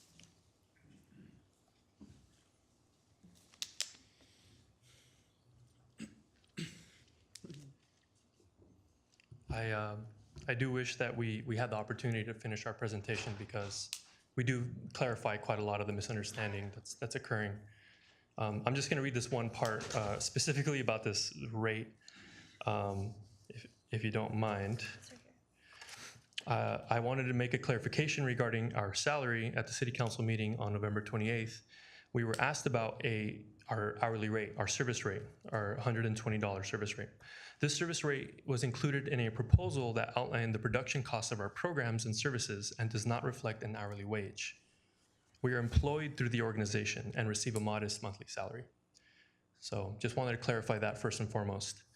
Second, about the rent, I know it's extremely unconventional. Had this been a brand new agreement, I would never agree to it. It's strange. Why would an organization be hired or contracted to provide services and be paid in the form of a lease payment? It's strange. What we have to know is that the city initially leased this building and then invited us to be in the building, and the compensation for our services was in the form of that lease being paid. And so it's just a weird setup, I agree, but it's just kind of how it's been, and it's continued in that way. I think what's happened, what has happened is that because that lease is being paid as compensation, it's been warped. And you can look at every contract that we've had with the city, and there is a clear outlined scope of services. Every single one of them says scope of services, and we are fulfilling those services, managing a public art facility and providing programs for residents. How those services, again, I'm just gonna repeat, how those services are compensated is through the lease payments. That is why we had submitted multiple proposals starting in 2021 to get away from that and actually put a price on that scope of services And, that scope, it does cost a lot more. And, And what was, and again, I don't want to engage Yeah. in the back and forth, but what was your most modest proposal, Gabe? What was the cost of that? well, the most modest one was the last one that we submitted to Councilmember Sosa. It was just lease. And that was kind of like, this is the last thing that we can offer to at least secure the building. And so that's kind of where we're at. And, we didn't get a chance to review that, but at that November 28th meeting, it was pushed to do just 1 year. But if you look at that proposal, we offered 3 options. The final option is just lease for 3 years. And, there's no guaranteed programs, but we will continue doing what we can.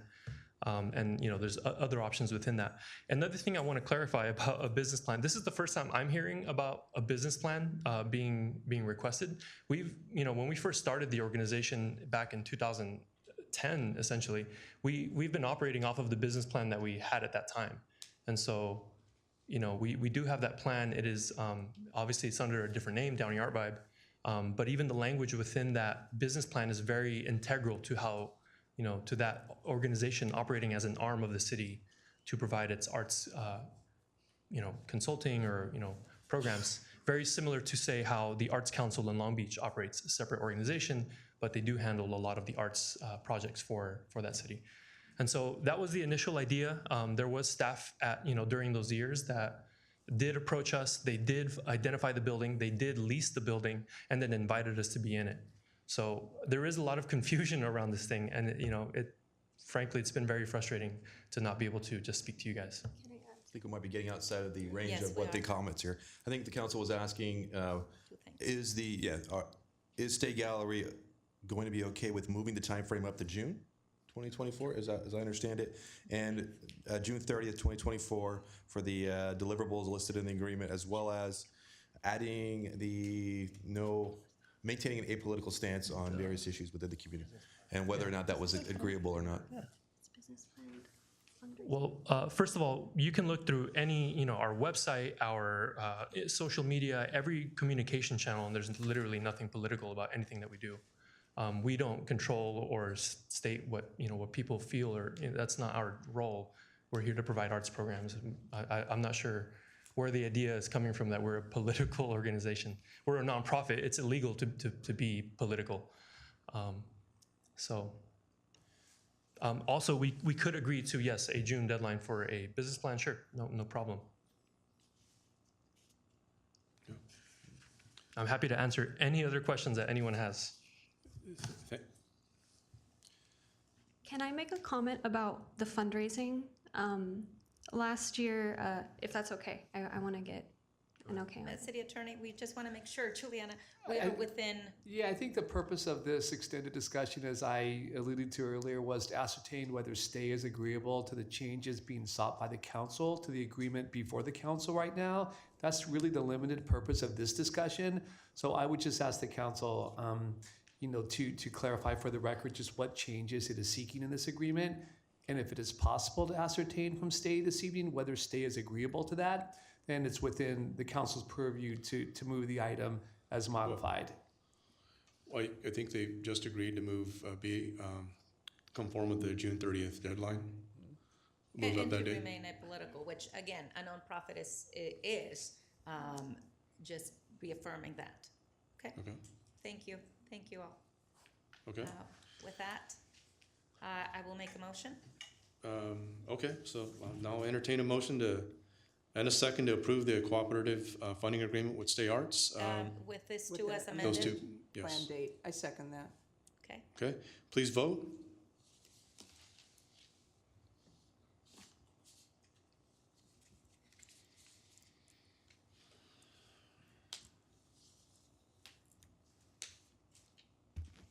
The motion is approved with Mayor Trujillo absent. And can I make just a final comment on this? Sure. Is that possible? I think we're going in the path that many of the residents want to see as well, in that they become sustainable. We're helping them to get going. I know things have happened in the past. We had the pandemic, but like my colleague says, there's other areas that people want to see art in places. You're doing real good with the other side of your foundation. But again, it's just, we're trying to help you get this through this first year. Let's see what happens at the end of the year. And I want to echo your same sentiments. I appreciate the arts. I know you and you're a friend of mine. So sometimes these decisions are very hard, you know? But at the same time, I just want to make sure I'm more comfortable in giving funds to programs and events and exhibitions than rent to lease. So I would hope that during this dialogue between city and staff, that we can build a business model that you can sustain yourself for your lease. I would focus more on those exhibitions. So. Well, and again, to not to beat a dead horse, but Gabe and Juliana, we appreciate everything you have been doing. We moving forward, we can undo the past and we can undo all of the warped contracts and what have you, but we want to help you be successful and help you with some tools, not just the funding, but help you get additional board members and really get this gallery moving in a different direction where you are profitable and you are more successful and you're not just depending on city dollars for that. Okay. City attorney, he wanted to say something. I don't know if he's allowed. The council has moved on the item. Oh, forgive me. The council's moved on the item and the public comment is closed on it. Thank you. City attorney, I will now move on to adjournment. The city council meeting will now adjourn in the memory of Deputy Sheriff Jeremy Malone of George County Sheriff's Office, Mississippi, who died in the line of duty after being fatally shot during a traffic stop, and former mayor, very generous, Bob Brazelton, who passed away at the age of 94. A moment of silence, please.